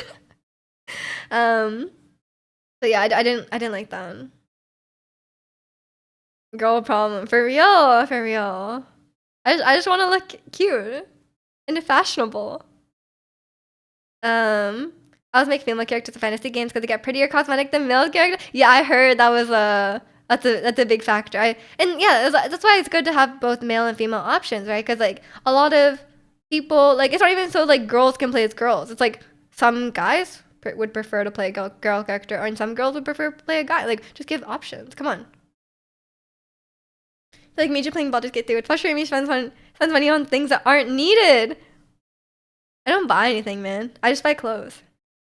There's nothing else to buy. And then like, and then but you can't try on the clothes. I'm like, why can't you try on the clothes in Baldur's Gate? Because like sometimes it'll be like, it will like show the preview and the tooltip, and it's like completely different than what it shows in the tooltip. So you're like, what is this? You know, like I bought this and it was a waste of money. I've been deceived. Watching me play games in general is quite frustrating. I think watching me play Baldur's Gate would be a crazy experience for sure. I still don't know if I want to stream it because like it's very mature. So I'm kind of like, I'm kind of on the fence about that because like I'm like, oh, it's very, you know, we're a family friendly stream and the game is not family friendly. So I don't know if it's too, but it also would be fun. I don't know. I'm on the fence because it's like I said, I've been wanting to take a little break from Genshin. So I was like, oh, maybe I should change my Wednesday stream to just like a variety time and just play whatever the heck I want. But I don't know if it's too mature. But I think these days there's not a lot of kids watching. But I don't know. Yeah, but if I have to set my stream to 18 plus, like that's a big jump. It's a big jump. And welcome in Ticklish. Nice shirt / sweater. It's both. Thank you. You wanna watch me do combat? I know. But I'm also like, I don't really want to play as 4 characters. Like I want to control all 4 characters. And I got this mod that will make them AI, but it doesn't work. I think I need to get the mod to work. Cause I think it'd be kind of funny if they're controlled by AI. Cause I think they'll do really weird things. You hate having to dress up the characters in games. I spend way too long dressing up characters in games. Drip over everything. And welcome in Knive. There are kids here once. I used to stream a lot more like Nintendo games and stuff like that. So I used to have a lot younger audience, I would say. And also my stream is family friendly, so that probably helps. You're bringing back the sweater vest. It never left.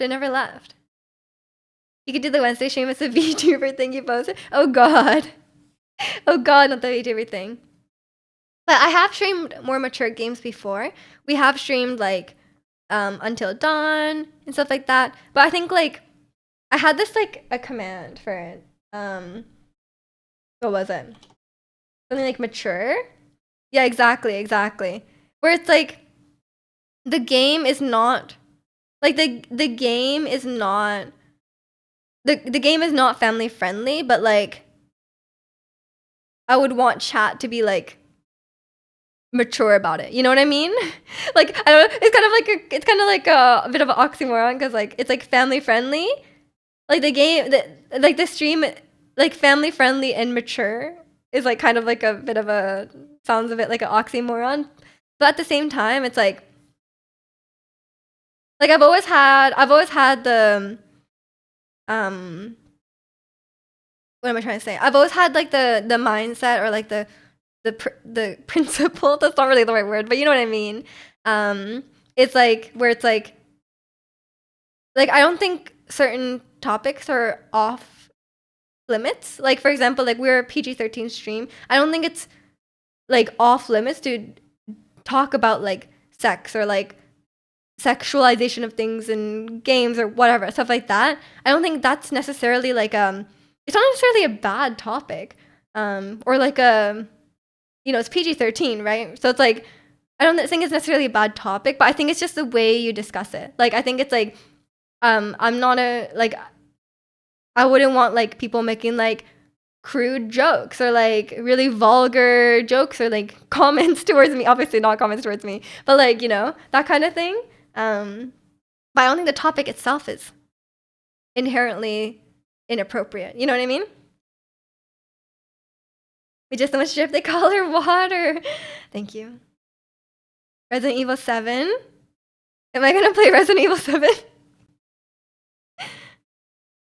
That's a gross game, man. Was you doing VTubing after she called us sleep? So doing no, I went into the Twitch homepage today, and there was someone doing like a there's someone doing like VTubing, but like they were wearing like a mask, like an anime mask, and then I googled it, and it's like a thing, and I was like, damn, like I didn't know people were doing that. It's like kind of uncanny. Cause like the face doesn't move, but they have like a human body that's like moving. But the face is just like a anime face. You know what I mean? You have to see it to really understand it. Like a face cam streamer, but wearing. Do you not know about this? Are you in the Discord? I just posted in general. Like I opened up Twitch and that's the first thing I saw. I was like, what am I watching? And I was like, what is this? But it was like tag like VTuber. But it was like a full VTuber, no, it wasn't. It wasn't. Cause like, yeah, Rathy was like, oh, tech is cool. And I was like, it's not tech. It's a person in a mask. Is it PG-13? But when we're going to bed, it's a PJ-13. True. PJs and 13 hours of sleep. Ideal. Is chat ever mature though? I think so. I think we're silly, but I don't think we're immature. You know? Like if someone comes in and they're like making like really like childish jokes and stuff, we don't really, that's not the vibe that we go with here, you know? I don't think these people would fit in. You seen that before? I don't know if I'd call it VTubing. It's like a dude in a mask. It seems like it's like an extension of VTubing. You know? It's like essentially VTubing because you're role playing as, or not role playing, but you're presenting yourself as an anime character. It's just that it's like practical effects. You know, it's practical effects. I guess that's the best way to describe it. It's interesting. It's interesting, but it's a bit uncanny, and it's probably uncomfortable in the mask. I'm just gonna go to the bathroom. I'll be right back. Enjoy the Mallow Mart in the meantime. BRB.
Okay, I'm back. You like the song? It's a Zelda song, classic.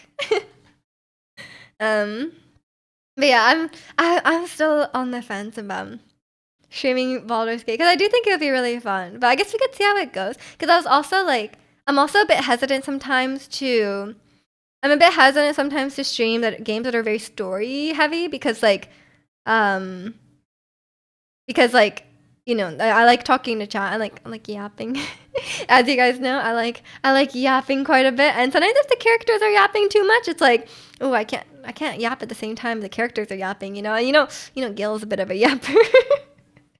You guys know Gil. He's a little bit of a yapper. Maybe more than me. Who knows? Have you learned like Jenny yet? I have, but I tried to bring it to full speed and it's so fast. I was like, I had it at 75%, and then I was like, I'm ready for the full speed. And then I did it like 3 times in a row, and then I felt like I was dying. So I was like, oh man, I'm too out of shape for this. So I think I need to build up some stamina because I can't even dance it 3 times in a row without feeling like I'm gonna die. Like core too weak, everything is too weak. Yeah, it was it's a fun dance though. It's a fun dance. I want to learn that dance, and I want to learn How Sweet by New Jeans.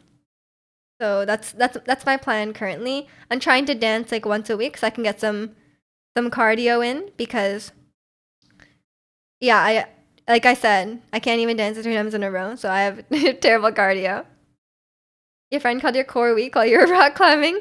Do you work out your core? It's probably weak if you don't work it out. But yeah, I think my core is the strongest part of my body, but it's still weak. So like my core is weak, and the rest of my body is even weaker. That's what I have established. How do you work out core? Many things. You can do lots of things. Like any sort of like, I'm a big fan of bicycle crunches. If you know, it's where you do like crunches, but you like cross over each leg. Um, that's the one. That's the one I like to do.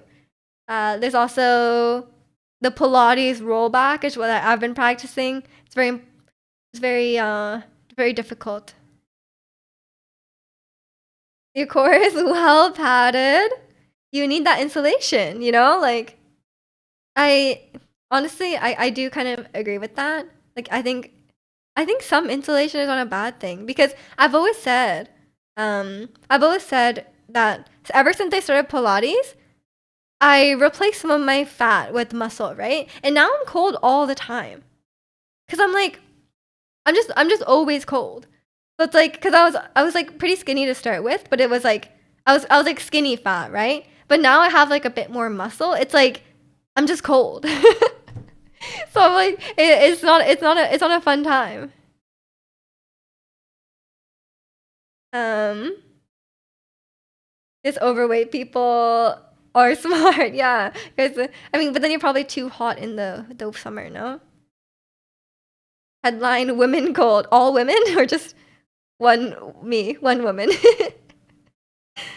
You lost a bunch of weight a few years ago, and you lost all your cold resistance. I know, I know. I need my warm doublet. Is that what it's called? Oh my god, I'm so out of touch on Breath of the Wild.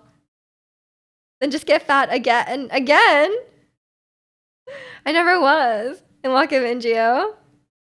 But at least I had a bit more insulation. But at this point, I would need. I do want more muscle because my joints. I'm such a brittle person. I think having muscle is a good thing, but it makes you cold. Getting on a strict diet and the limit outside food and transfer a gym to a warehouse gym. What's a warehouse gym? A gym in a warehouse? Since March started, your room and I have been in a temperature war. It's either too hot or a bit cold. I see, I see. You just need a sweater. That does have a purpose. It does, it does. It is useful. Not just your muscles, your tendons also need time to catch up. Oh yeah, I heard that like if you use steroids, it can be really hard on your tendons. Cause like if your muscles get shrunk too fast, then your tendons will struggle. But I don't think I have a problem with gaining muscle too fast. Okay, I think I think I'm okay. Like a big garage gym. Cool. That sounds cold. Sounds poorly insulated. But honestly, if you're working out, that's not bad because you'll get warm. A sweater doesn't go with your athletic shorts and a K-pop shirt outfit. That's what you wear every day. Ratsy. You gotta up the drip. Great way to get total muscle separation. Yeah, I heard that was like a big concern if you take steroids. Not that I have thought about it. I was just like reading about it because I was curious. You don't go outside. What about the concert? You have to go to the concerts. You're trying to cut down and build more muscle. I thought you've always been trying to do that. I thought it's just a continuation. The sport solution made you laugh. I'm always thinking about this, okay? A garage sounds cold, you know? And Waka Gonzalez, going pretty good. How about you? What's your opinion on salmon? I think salmon's pretty good. But I prefer salmon sashimi. Like, than cooked salmon. Like, cooked salmon is fine. And there's some cooked salmon dishes I really enjoy, but it's not my go-to, you know? Then you wear your stylish shorts and the appropriate K-pop shirt. Okay, man. You do you. Salmon sushi is nice. Yeah, it's like the best sushi available here because I live like on the Pacific Ocean, so salmon sushi is always a good go-to. Like it's always gonna be good here. Tuna sushi is pretty good as well. Yeah, true. That's like the classic. You know, you can't really go wrong. Even if you think the sushi place is not that good, like the salmon is always gonna be good because it's like BC salmon. But yeah, I'm not a huge fan of cooked salmon in general because it can get really dry, you know? Like if you cook it well and it's not dry, it's good. It's like turkey, you know? Like turkey is good, but when it's dry, it sucks, you know? And salmon is the exact same. And a lot of people cook it dry and it's like, oh, it's really easy to screw it up. Turkey of the sea, for real, yeah. Cause like, I don't know. Crispy skin but still moist, Sam. I know when it's actually well cooked, it's amazing. But it's like the balance is, it's a delicate balance, you know. But if you have it as sashimi, it'll never be too dry. It's superior, in my opinion.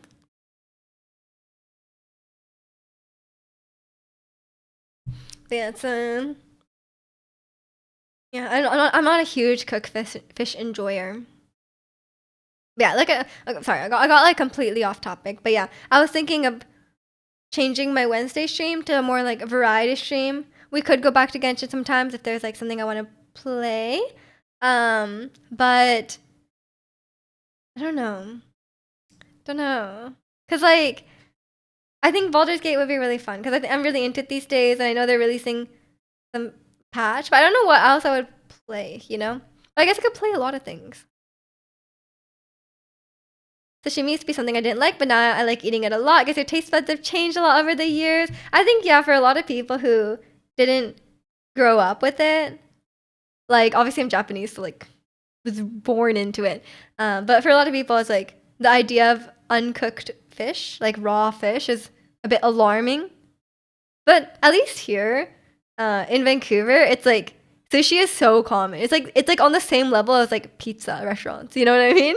So I think even here, like even the widest people here are very accustomed to sushi. Is Vati a real Pokemon? No, that's a Elden Ring YouTuber. Valorant Wednesday? No. No. I think for me, after like after streaming for like over 4 years now, I have a pretty good idea of like what kind of games I like to stream, and for me it's like I think if it's like a too story intensive game, like too much cutscenes, it's kind of hard to stream because it's like I can't talk to chat as much. I have to keep like pausing and talking to chat and then continuing, and I feel like I'm just sitting here in silence, and I can't. The urge to yap is too strong, and also games where you have to focus intensely, and like Valorant would be like that, or like even like Elden Ring would kind of like if there was like a new FromSoft game, I don't know if I could stream it because I'd be like, it's so hard to even play the game. It'd be so hard to even play the game. And doing it while streaming would be like 10 times harder. Pokimane is a real Pokemon? Absolutely, yes, real. It's a Zelda anti-hero. It's the name of your cat. Your cat's name is Vati. Cute. Think having those fragile ego guys in Valorant, having you as a teammate wouldn't be fun. Yeah, I mean, if I played Valorant on stream, I wouldn't participate in the voice chat.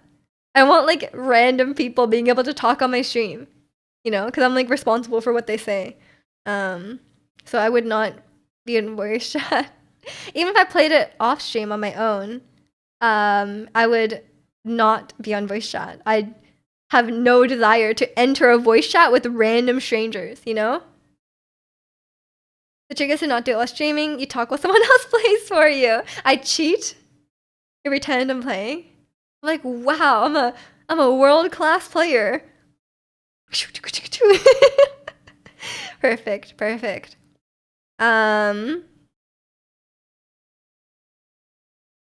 Yeah, you also probably play with Broji. That's true. My brother's a really good. That's true. My brother's a really good Valorant player. I could pretend I'm playing, and he could play instead. But no one would ever believe me. Because you guys know I've never played an FPS game in my life. I think, like, for me, some games, the controls are so difficult that I have trouble focusing on other things while the game is going on. Because I think once you're familiar with controls, it's, like, more muscle memory. But then, like, if you're not familiar with the controls, it can be, like, taking up so much of your mental stack that, like, it's kind of hard to read chat and stuff at the same time. So it's, like, those kind of games will be kind of tough to stream, I think. But I think Baldur's Gate will be okay because it's, like, turn-based. So it doesn't require, like, immediate attention. I think turn-based can be nice to stream. Except one thing. How bad do you think the backseaters on Baldur's Gate are? I have a feeling they're not that bad though, because I feel like people who play Baldur's Gate are probably a bit more older. Because like for me, the worst backseaters I've ever experienced, Pokemon and Minecraft, which is all games where there's a lot of children. So I think in Baldur's Gate, I think people will be chill. You know? You haven't seen any backseaters. It's a pretty casual game. Yeah, okay, that's fine then. That's fine. Just time them out or ban them. I know, but they're annoying. They're annoying. Throw the ball. They're like, stop using fairy fire. Why are you using magic missile? Oh my gosh. I don't think I can play by myself any level. I know, like, if you play on Explorer mode on Baldur's Gate, there's not, you can't, like, do, like, subclasses and stuff. But I don't think I can play. I think I would immediately die above Explorer. Like if I had to control all 4 of my team and I wasn't on Explorer, I think I would die. You know? But I kind of want to get the like okay, what do you guys think? Should I try and get the mod working where the other teammates play? Like where the other teammates are like AI? Or should I control all 4? I think there's some I can't control. Like I don't know how to play Astarion. I feel like Shadowheart maybe is okay. I've never played her, so I don't know. Like I feel like I can do Gale. I'm pretty familiar with Gale and my character, but it's kind of tough because you have to learn so many. Like you make your own character, and then you have to like play as all these other different types of characters, and like one character is already like complex enough when you're learning the game that like having 4 and they're all like different classes, it's like really hard. The only backseaters will be us making fun of your love of Magic Missile. I saw a challenge run on YouTube recently that was like, can you beat the game with only Magic Missile? And I'm like, that's me. That's me. Doing my first run in Explorer helped me a lot to get used to all the mechanics. Yeah, I think that's on purpose, right? That they simplify it. They like remove like subclassing or whatever, and there's a lot of things that are you get like bonuses and stuff to all your rolls, and so people miss less. Has Zirconium play 3 and you play 1. He's not gonna be awake, man. He's gonna be sleeping. And he's gonna be like, why are you showing Baldur's Gate on the day that I'm sleeping? But Wednesday is the game, you know? Wednesday is the game day. I can't give up my weekend yapping. You're in a balanced difficulty now, and you just got to Baldur's Gate. That's you've been playing again. You've been playing a lot again. It's your overtime job again. Why are you showing Baldur's Gate 3 on the day of sleeping? Exactly. I told you would say that. You're gonna play Baldur's Gate 3 on Saturday, move a weekend yapping day to Wednesday. No, I can't do that. Weekends are for yapping. You'll just have to stay up late. You'll have to stay up late or watch the VOD. Although next week, or this Wednesday, is still daylight savings. But still very late. It's like 11, no? Wednesday for the live VTuber God, that's terrifying. Like, is it crazy? He can watch the VOD. He can be a VOD guy. And he can live commentate. He can live commentate on the VOD. And we'll participate in the chat with them. I can do one of those. I've never used this feature that's like Twitch replay. I'll replay it and he can pretend it's live. Yeah, I'll play Baldur's Gate in a realistic Gale mask. You guys ready? VOD people are special. You think someone's watching the VOD right now? Possibly. Everyone say hi to the VOD people who are watching right now. I'm sure there's VOD people. If you do that, I'm burning my PC. Not Gale. We're in the VOD. Yeah, you're part of it. You're part of it. Just yelling at the screen. Somebody is watching them. Exactly. They can feel noticed, you know? Because I never know if someone's watching the VOD unless they tell me, you know? But maybe the people who watch the VOD want to be stealthy about it, you know? I have no idea. But I like on my VODs channel, sometimes a random VOD will get like a weird amount of views. I'm like, oh, I'm watching this? Like, I guess people are watching this, you know? Because sometimes I get like comments. So there's definitely people. I have visibility into people watching it on YouTube, but I don't know if people are watching it on Twitch. Maybe we'll get a comment on this YouTube video being like, it was me. I'm the VOD people. If you're watching on the VOD, you can comment. Yeah, come to Twitch. Come to Twitch. We're waiting. But yeah, we'll see. We'll see what we do with Baldur's. I guess I have to make a new save on Baldur's Gate to make a new character, right? I think I have to play on Explorer. Comment VTube mask. Why? Okay, fine. You can comment VTube mask. Why don't you go to the VOD on YouTube after this and you comment VTube mask? Inception, you know? You were talking to yourself in the future. So you should comment to yourself. Angel, if you are watching this, comment VTube mask. I'm here so I don't have to watch the VOD. That's true. And you're here so you can bully me in real time. You have a VODs channel? I do. The YouTube algorithm is so weird. Sometimes I give it something like 3 in the title. It gets recommended to people that just finished watching something completely different but had 2 in the title. It's trying, okay? Like sometimes it can be really but sometimes it is very intelligent about, like, if you're watching like a Let's Play and there's like part 1, part 2, part 3, so it will often autoplay the next part, even if it's like not in the playlist. But sometimes it's wrong. But your YouTube was dead. I mean, I upload all my VODs to YouTube just for an archival purpose, you know, because I don't want to lose any of my VODs, you know? So I do upload everything onto YouTube. But, yeah, I don't do it so, like, to get views. But some people watch. No, not that YouTube. It's not that YouTube. It's this YouTube. I have a different YouTube. That YouTube is dead. The Miju Games YouTube is dead. But Miju VOD's YouTube is very much alive. Well, make sure to go comment VTuber mask. Go for it.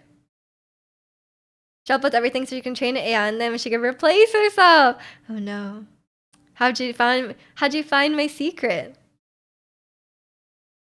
I don't think AI can replicate my level of yapping. I think it would out itself somehow, you know? It's not dead, it's just dormant. Right. It's not dead. Hasn't been a video on it in like years at this point. It's okay. It's okay.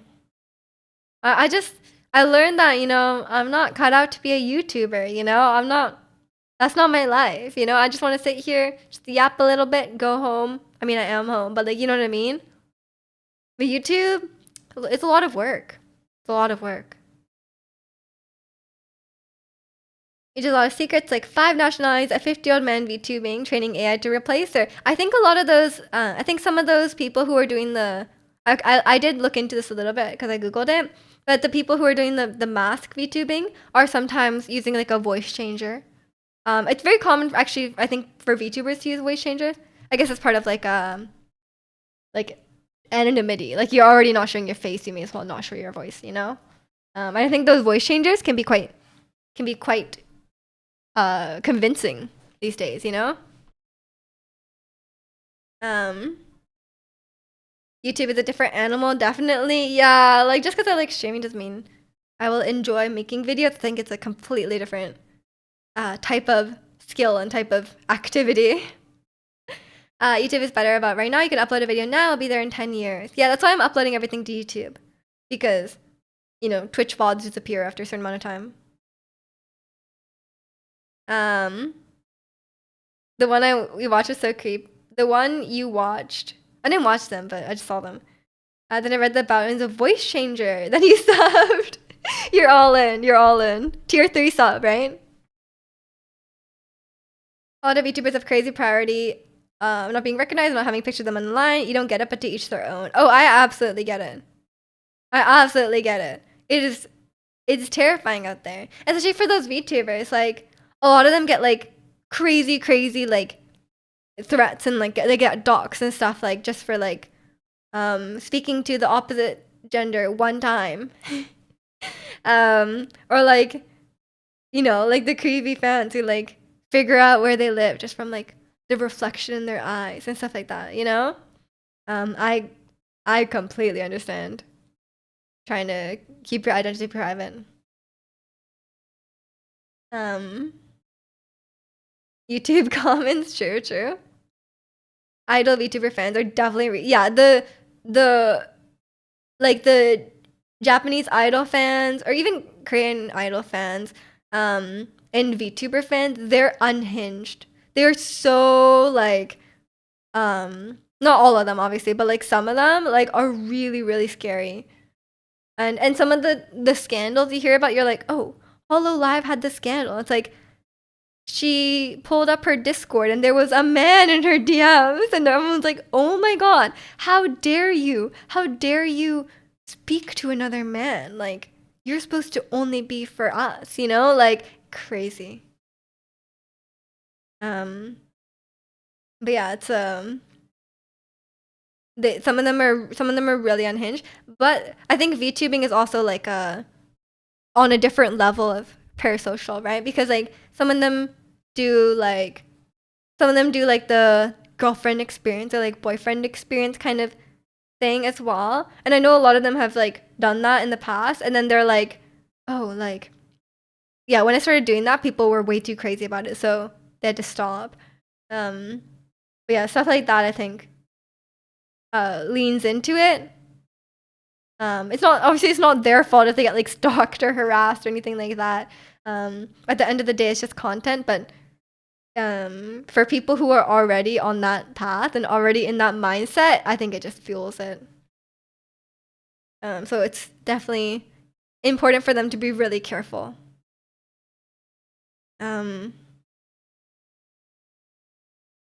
self-awareness. Imagine. As long as the person is doing anything that's hurting another person, a group of people, let them be. Which, but these people are hurting someone else. You know, they're being a threat, right? The fans.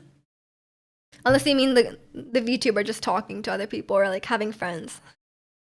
Um, but yeah, it's they're kind of like a lot of the VTubers are under like entertainment company, kind of like idols, and a lot of them do have like stuff like dating bans and like or like at least not publicly dating or something like that, right? It's kind of it's definitely a weird. I think like the idol dating bans and stuff are like really weird. Cause like imagine any other job saying you can't be in a relationship.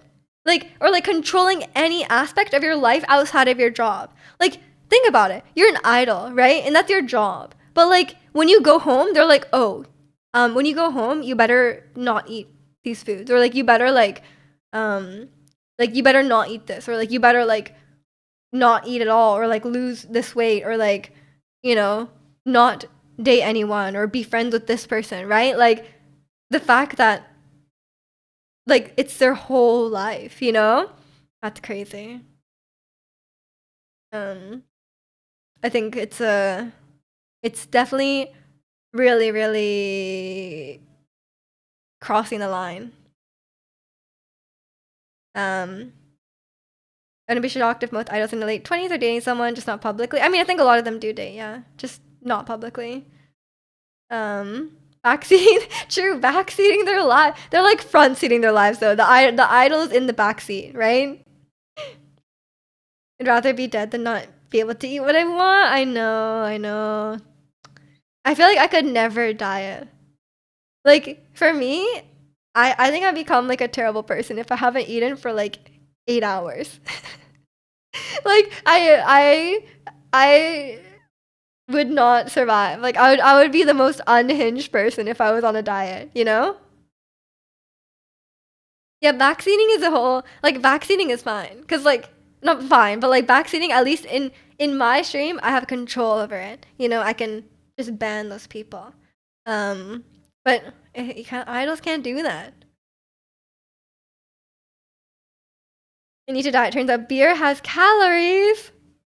Yeah, I think alcohol is like the worst in terms of calories, no? Like I think a lot of people if they drink regularly, just cutting out beer, cutting out drinking is like a huge like you could just lose weight from that, you know?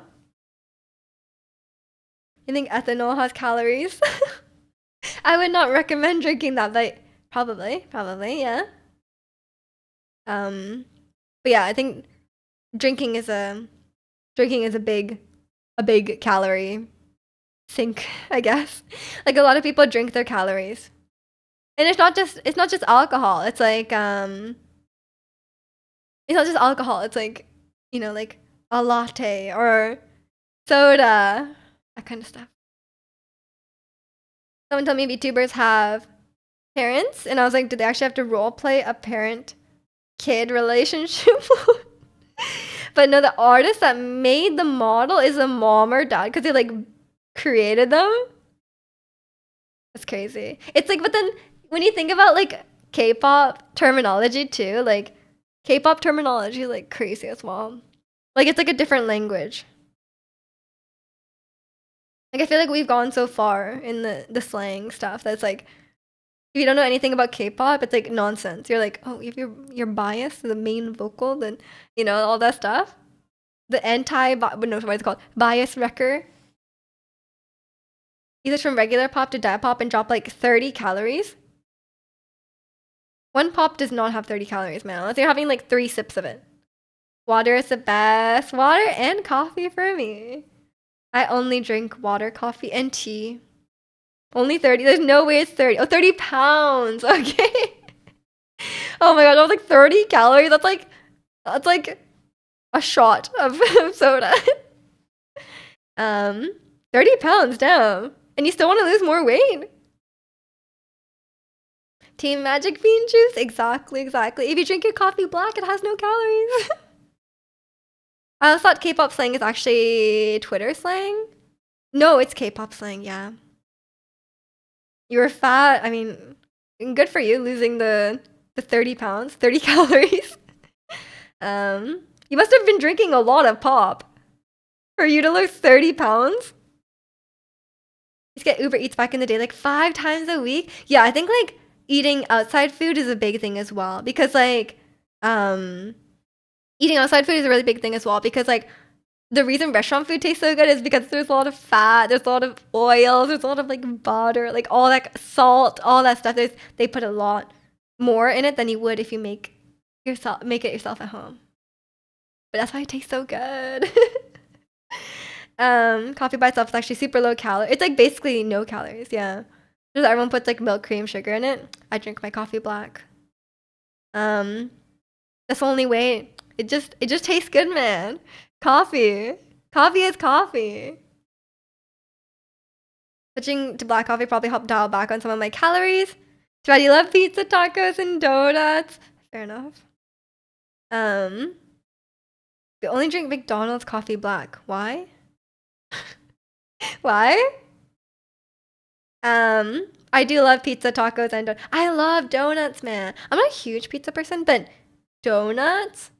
Oh, I love carbs.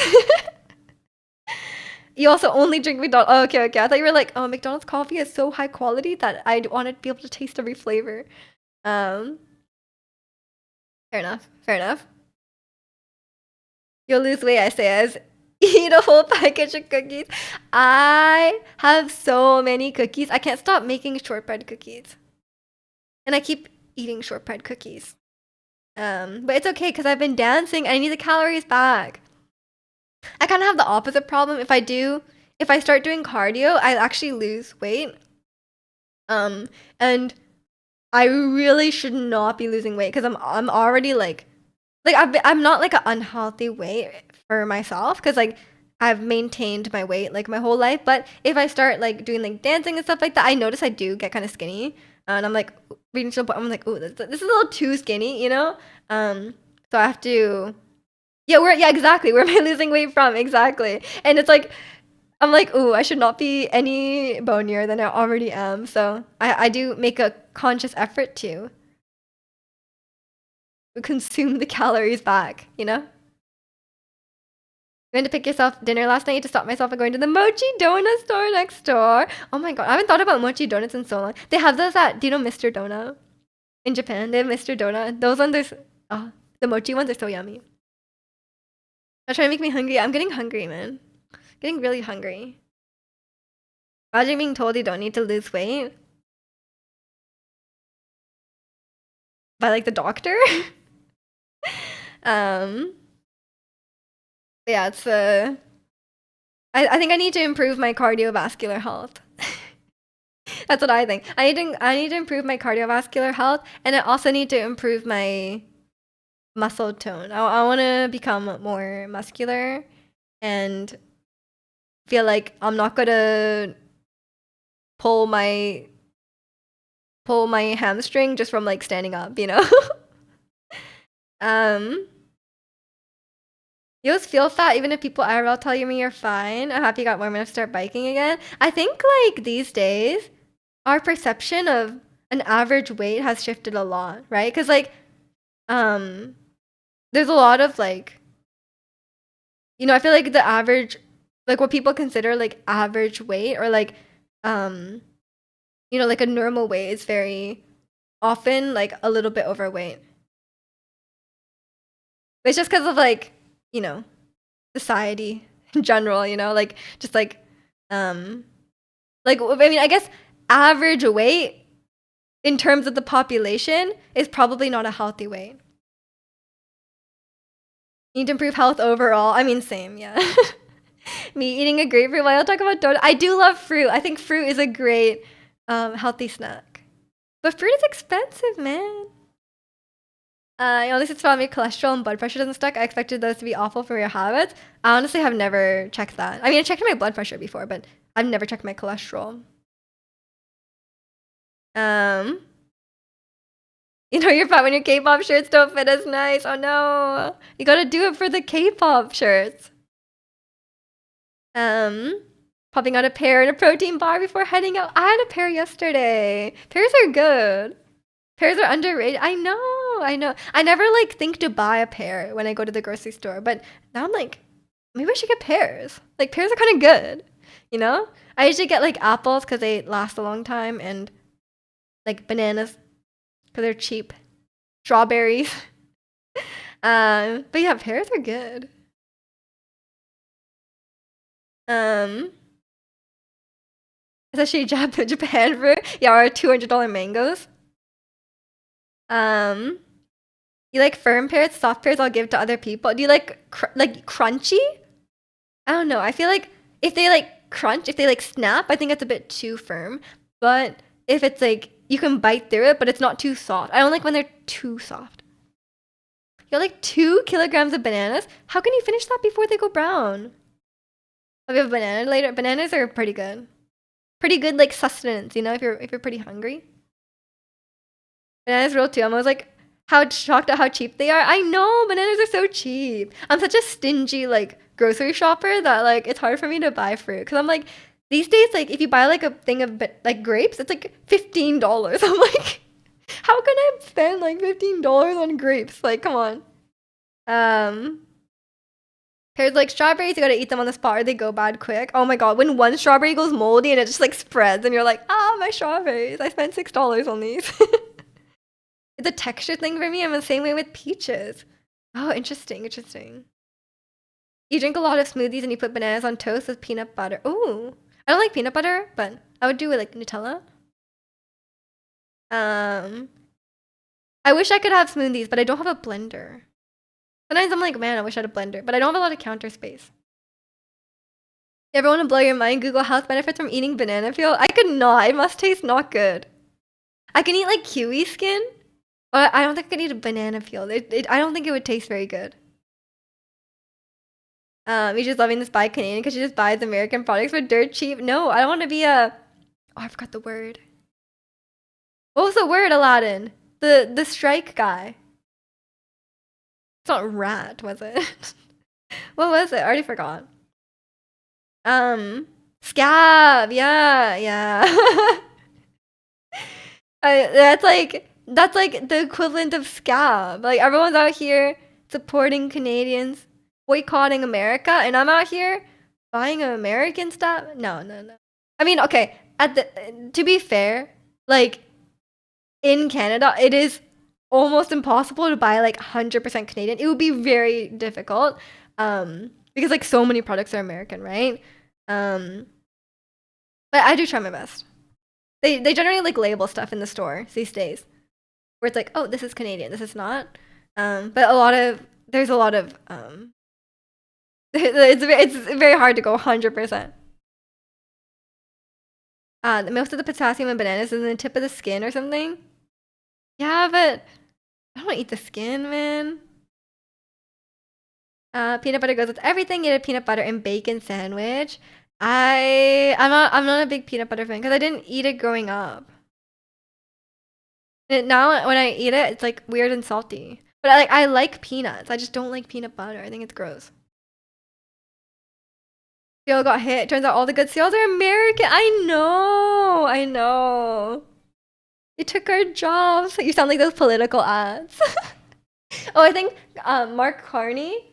He got a new nickname. I've been seeing on this YouTube, and now they call him Sneaky Carney or something.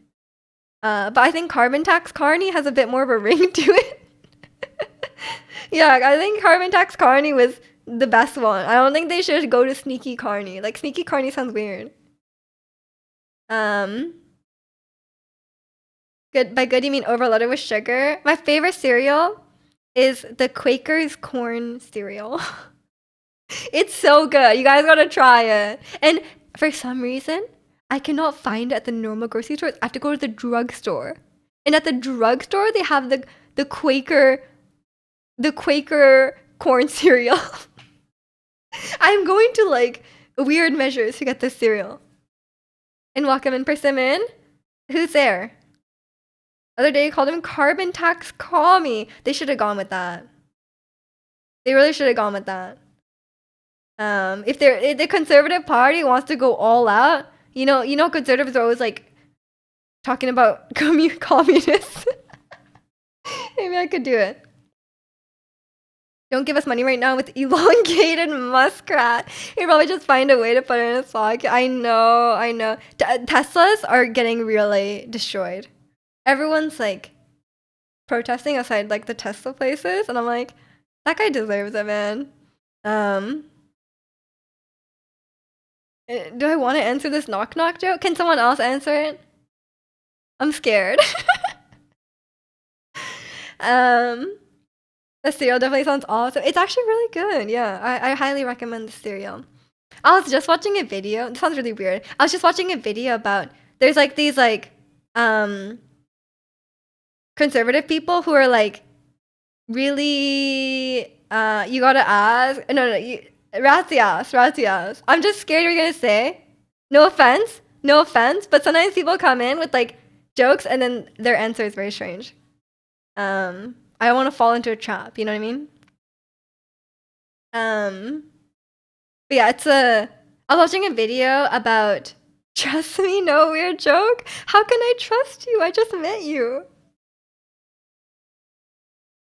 Oh, I can't. I'm scared. I've been yeah, I'm a woman on the internet. I'm scared. Yeah, it sounds like something with a weird joke would say. Okay, it was a yodeling joke. Okay. You're safe. I'll trust you in the future. Welcome in, Persimmon. I hope you understand. About 40% of the time it's something really weird. But yeah, it's I was watching this video about there's like these conservative people who are like really like what do they call it? Like making like a crisis out of like the declining birth rates, right? And like some of them are like really weird about it. And Elon Musk is like weirdly he's like weirdly anti birth control. He's like there was like this clip of him and he was like, "Oh, these women out here taking these birth control pills, but they don't know like birth control pills are making women depressed and they should really stop taking it." And I was like, "Bro, what's wrong with you? Like what do you mean?" He's like, I'm like, "Have you taken it, Mr. Elon Musk? Like, come on." Have they tried being parents? It's expensive, AF, and exhausting. I know, and they don't address the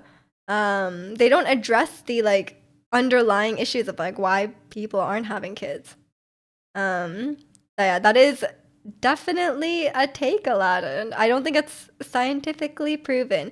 Obviously, it is hormones. Everyone's body reacts differently to hormones. It doesn't work for every woman, but it is a very, very common form of contraception.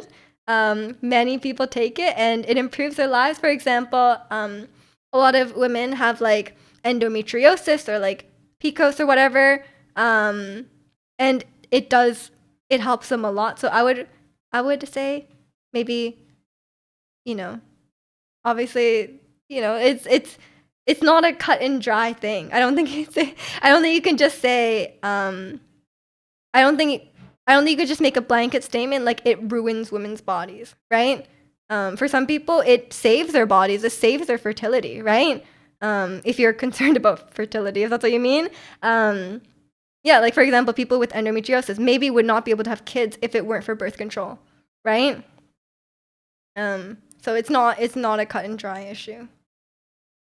Yeah, I would say. I mean, yeah, I wouldn't say be careful, but I would say like listen to your body. It's not gonna work for everyone.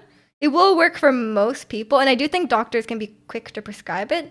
But if it doesn't work for you, then yeah, don't take it. But I don't think you could say in a general sense that it ruins their body. That's not proven in the slightest. Anecdote, emotionally charged single data point. As someone full of anecdotes. Fair enough. I mean, yeah, exactly. You can't make a blanket statement in general, right? But you can't make a blanket statement in general. But obviously, hormones, people react differently. Everyone reacts differently to hormones. But it's just, yeah, you can't make a blanket statement one way or another. You totally know that one word where women. Sorry, what are you saying, Ratsy? I cannot tell what you're saying. Are you talking about like a multiverse where the birth control is like opposite? Or are you talking about what I said about like some people have like health conditions and birth control helps with that? You know how I spell? Oh, okay. I was like, what are you trying to say? Yeah.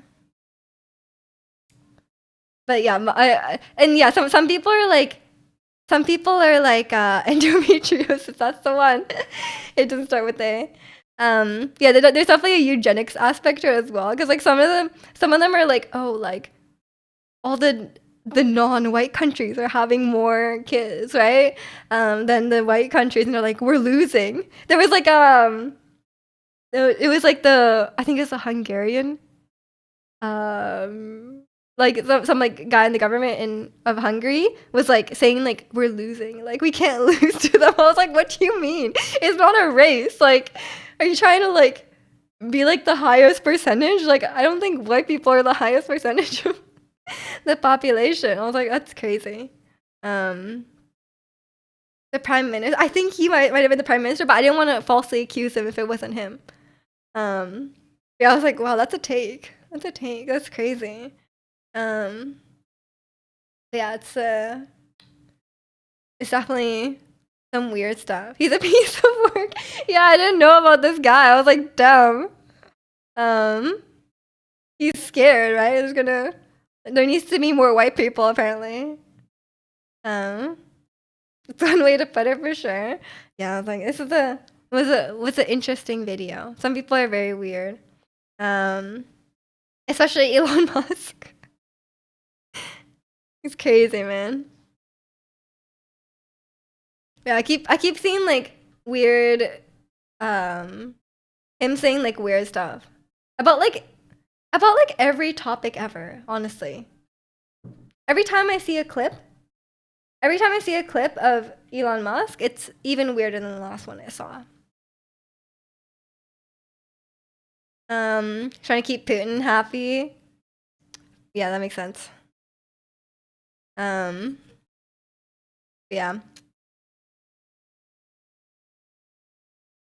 Wait, that was the video I was watching.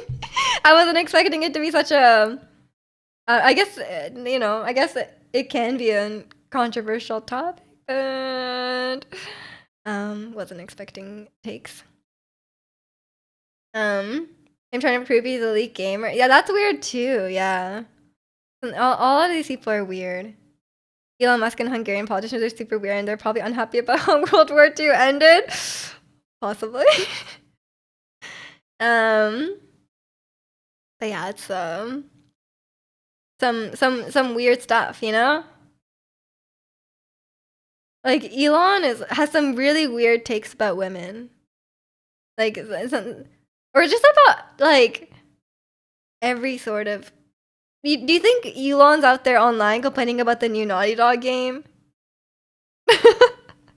I think he's out there. I think he's the one posting. I think it's him. You know, like it's all political takes on 4chan at this point. Yeah, probably. It's crazy, man. I try not to like watch too many videos about this stuff because like all the the podcast bros and stuff like that, they just make my soul hurt, you know? I'm just like, how can I really like, I'm like, after a while it just drains you, you know? And it's like knowing there's people out there like that, it's like, oh my god. Is 4chan really into baby birth rates? I don't think so. I think it's like really like conservative, kind of like religious people who are more into like the birth rate thing. Um, he said some conspiracy theories where he tweeted that he said came true. He he made some true theories. Um, they're big into white supremacy. Probably, yeah. No, yeah, I've never been on 4chan. I don't know what they do on there. I don't want to go on there. I don't think he cares about Tesla anymore. He's digging into the treasury. Yeah, I don't think he cares about Tesla. I don't think he's moved past like just being the Tesla guy, you know? Um 4chan put some really messed up stuff. I mean, every time I hear about 4chan, it's not in a positive manner, you know? Like it's not in a positive manner. It's like the worst parts of Reddit. Like the parts on Reddit that are like too bad to be on Reddit. Been on 4chan a few times in your youth. It's a bad place. I've never been on there. I just gotta know about 4chan through memes. Yeah, that's pretty much the only like the only no way. The only time I hear about 4chan is in like incels and stuff, you know? That kind of stuff. Yeah, I cannot be like I think I only hear about this stuff these days through like in like a gaming sense, you know, like because there's a lot of people like that in the gaming space. But I try not to engage with it in like a overall sort of like social cultural commentary kind of vibe because like man, there's so many podcast bros and you know I can only listen to so much podcasting, you know? like there's only so much podcasting I can take before I'm just like I cannot handle this. Like I cannot hear stuff like this anymore. It's so crazy. Um but yeah, it's I don't know. Or trying to like a bad joke on Twitch times 10. Possibly. You listen to some podcasts and you work out like wrestling podcasts to Joe Rogan. Joe Rogan is part of them. He like this some of the people he has on sometimes like the wrestling ones are obviously like wrestling whatever. But like some of the people he has on are like crazy. I mean, he has Elon on. Let's be real. He has Elon on his podcast, right? Um it's that meme of I'm torn between being well informed of current events and retaining the remaining shreds of your sanity. I know exactly. I feel the exact same way because like obviously I want to be like a well-informed citizen, right? But then like it goes if you get too far into it, it goes way too far, and it's um like you're just out here and you're hearing all these like it's like and the thing is like a lot of these people are like um a small minority of people and they're just a little bit crazy. And the more you hear about them and the more you hear that like back and forth, it's like, oh, there's only so much you can take, right? And I feel like you just become really jaded. Like you just become like, oh, like the world's an awful place. That's why I like having like this space, you know? Like I feel like having this like Twitch space and generally people here are you know, the people we keep around are not like that, so it's great.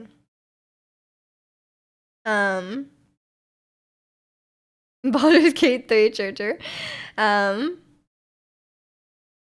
but yeah. His brain turned to mush. Something's like, I don't know. Like he has a really popular podcast. And like for a while he was just had like he had like a bunch of people on there. And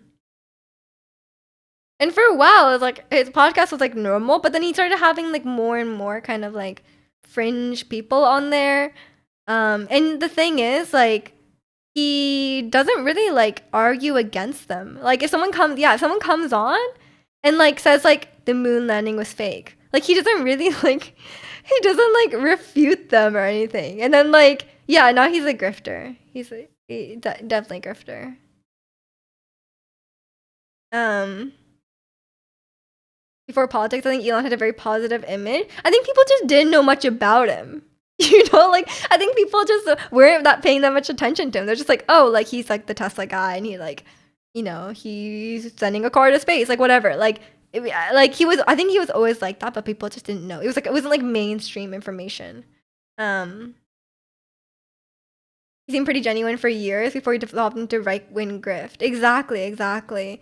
Because like I used to listen to Joe Rogan like years ago, and then like it started getting like more and more like, yeah, yeah. It's just a grift. It's just grift. People are so desperate for a real life Tony Stark. We just had to Elon Musk and say, oh god. Pure politics, he was like a billionaire with cars and rockets, and now he's like a billionaire that's like, ooh. It's like, oh, who gave him that? But yeah, it's the Tony Stark IRL. I don't think so, man. It's like Tony Stark if he was like unhinged. Like I don't know. That's true. Tony Stark never did Nazi. At least as far as we know. He's like Obadiah. Remember Obadiah? He could be that guy. He probably would. He probably would. In the comics, he does some crazy arcs. Oh god. But yeah. Staple comic book character Obadiah Stane. Yeah, Obadiah Stane. That guy. Someone make a what if. What if Obadiah Stane was a Nazi? It'd be pretty awkward on the benches if Tony was a Nazi giving cap. Oh yeah, that's true.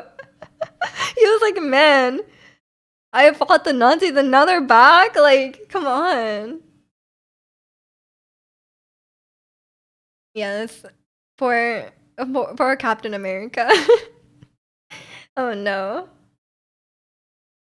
Yeah, so I don't think that any of that relates to real life.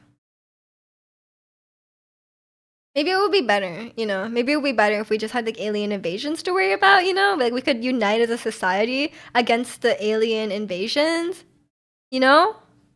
like instead of like maybe it's like, oh, we have bigger things to worry about now. Okay, great. Like I don't know. Are there any conspiracy theories that you were like, maybe?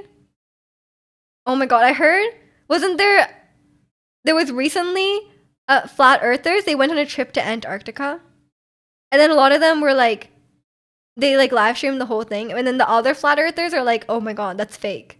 But then the flat earthers that went are like, damn, the earth is not flat. And apparently they got converted. They're like, yeah, okay, you're right, the earth is not flat.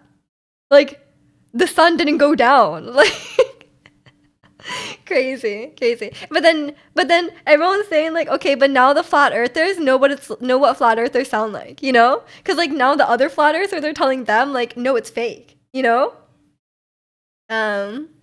it's like, that's crazy. Now the flat earthers can argue with the other flat earthers. Oh my gosh. But yeah, it's crazy. They figured it out. Pyramids built by aliens is a racist conspiracy because everything is that only the white people are the only people able to build sick stuff. It's true, but some people just really like aliens as well. I'm sure some of them are racist. I don't know much about this conspiracy though. Are they still considered flat? No, they're ex-flat earthers. Yeah, that's true. They're ex-flat earthers. Ex-flat earthers fight with. They should do a Jubilee video. I should invite those guys to the Jubilee video. I feel like with the debates, like you can't debate a flat earther. You know what I mean? Like there's some groups of people where like you just can't. You can't have a debate. You can't have a conversation with them, right? Because like they will refute every facts, right? Like so, like they don't care about facts or anything like that. So it's like you can't really have any sort of discussion. Because every fact you bring up, they're like, no, that's fake. Like, that's invented by NASA. And you're like, okay, well, what can I do about that? You know? It's just it's just a whole thing. No, you know what the number one topic you can't debate about is the Pokemon defenders. You cannot debate with the Pokemon defenders. It doesn't work. That's the main group in my opinion. The people who say the people who defend Pokemon to the end of the days. The new game. No. The people who defend when you say Pokemon is low quality, when you're like, okay, Pokemon is low quality and the games are the games are they're too rushed and they're coming out too fast. And the people who defend it, there's no arguing with them. Like they will defend it to the end of the earth. Don't care about low quality. I mean, that's fair enough. I mean, I can totally respect people who are like, yeah, I accept these games have issues, but like for me, like I just find them fun, so I want to play them. Like that's nothing wrong with that. But the people who are like, Game Freak is trying their best, we should respect them. Like, or they're like, oh, game. What was the person that said like, like it's like when the people who like are so like they take it so personally, and they have such a strong attachment. Like people who are corporate bootlickers, those people who will like defend a corporation, you can never argue with those people. Like I'm like, they attach some sort of like emotional connection to like Game Freak, and you're like, they're a company, like they don't care, like it's just I cannot argue with that. We gone from family friendly to being radicalized by reality. True. All the 13-year-olds left. They're like, they don't want to participate in this conversation. And welcome in. You want jjajangmyeon? I want jjajangmyeon. I was actually gonna make that for dinner tonight. So you've solidified that. It's a sign. Welcome in though. Emulation, true. Emulation. Nintendo hates people. They hate their fans for real. They do. Also, I actually have to go. My Pilates instructor, messaged me yesterday and she was like, please, can we have our lesson early? I need to take my car in. And I was like, okay, fine. So I have to go in early. I have to leave in like 20 minutes. I should probably get going. Time to get called weak. Time to do a core workout and be told to have a weak core and weak legs and weak arms. It's gonna happen. And I had a busy week this week, so I actually didn't get a chance to practice Pilates at home. So I'm gonna get in trouble that I didn't practice. It'd be good luck. Yeah, I need the good luck, not the have fun. Everything about Nintendo is like keeps on getting family friendly vibe, and then friendship destroying games. True. Have you considered being stronger? I'm trying.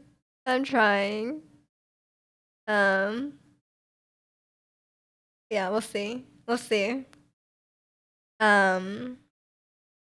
Yeah, I'm gonna go. I have to go. I actually have to leave like really soon. I'm gonna run out the door. But I felt like we yapped very seriously today. We yapped very seriously. Yeah, I will leave it here for today. We'll have a more chill chatting time tomorrow. But yeah, thank you guys so much for watching today. I'll see you all tomorrow for some more yapping, same time as normal, 9 a.m. Pacific. And if I don't see you, have a great weekend. Take care, everyone. Bye.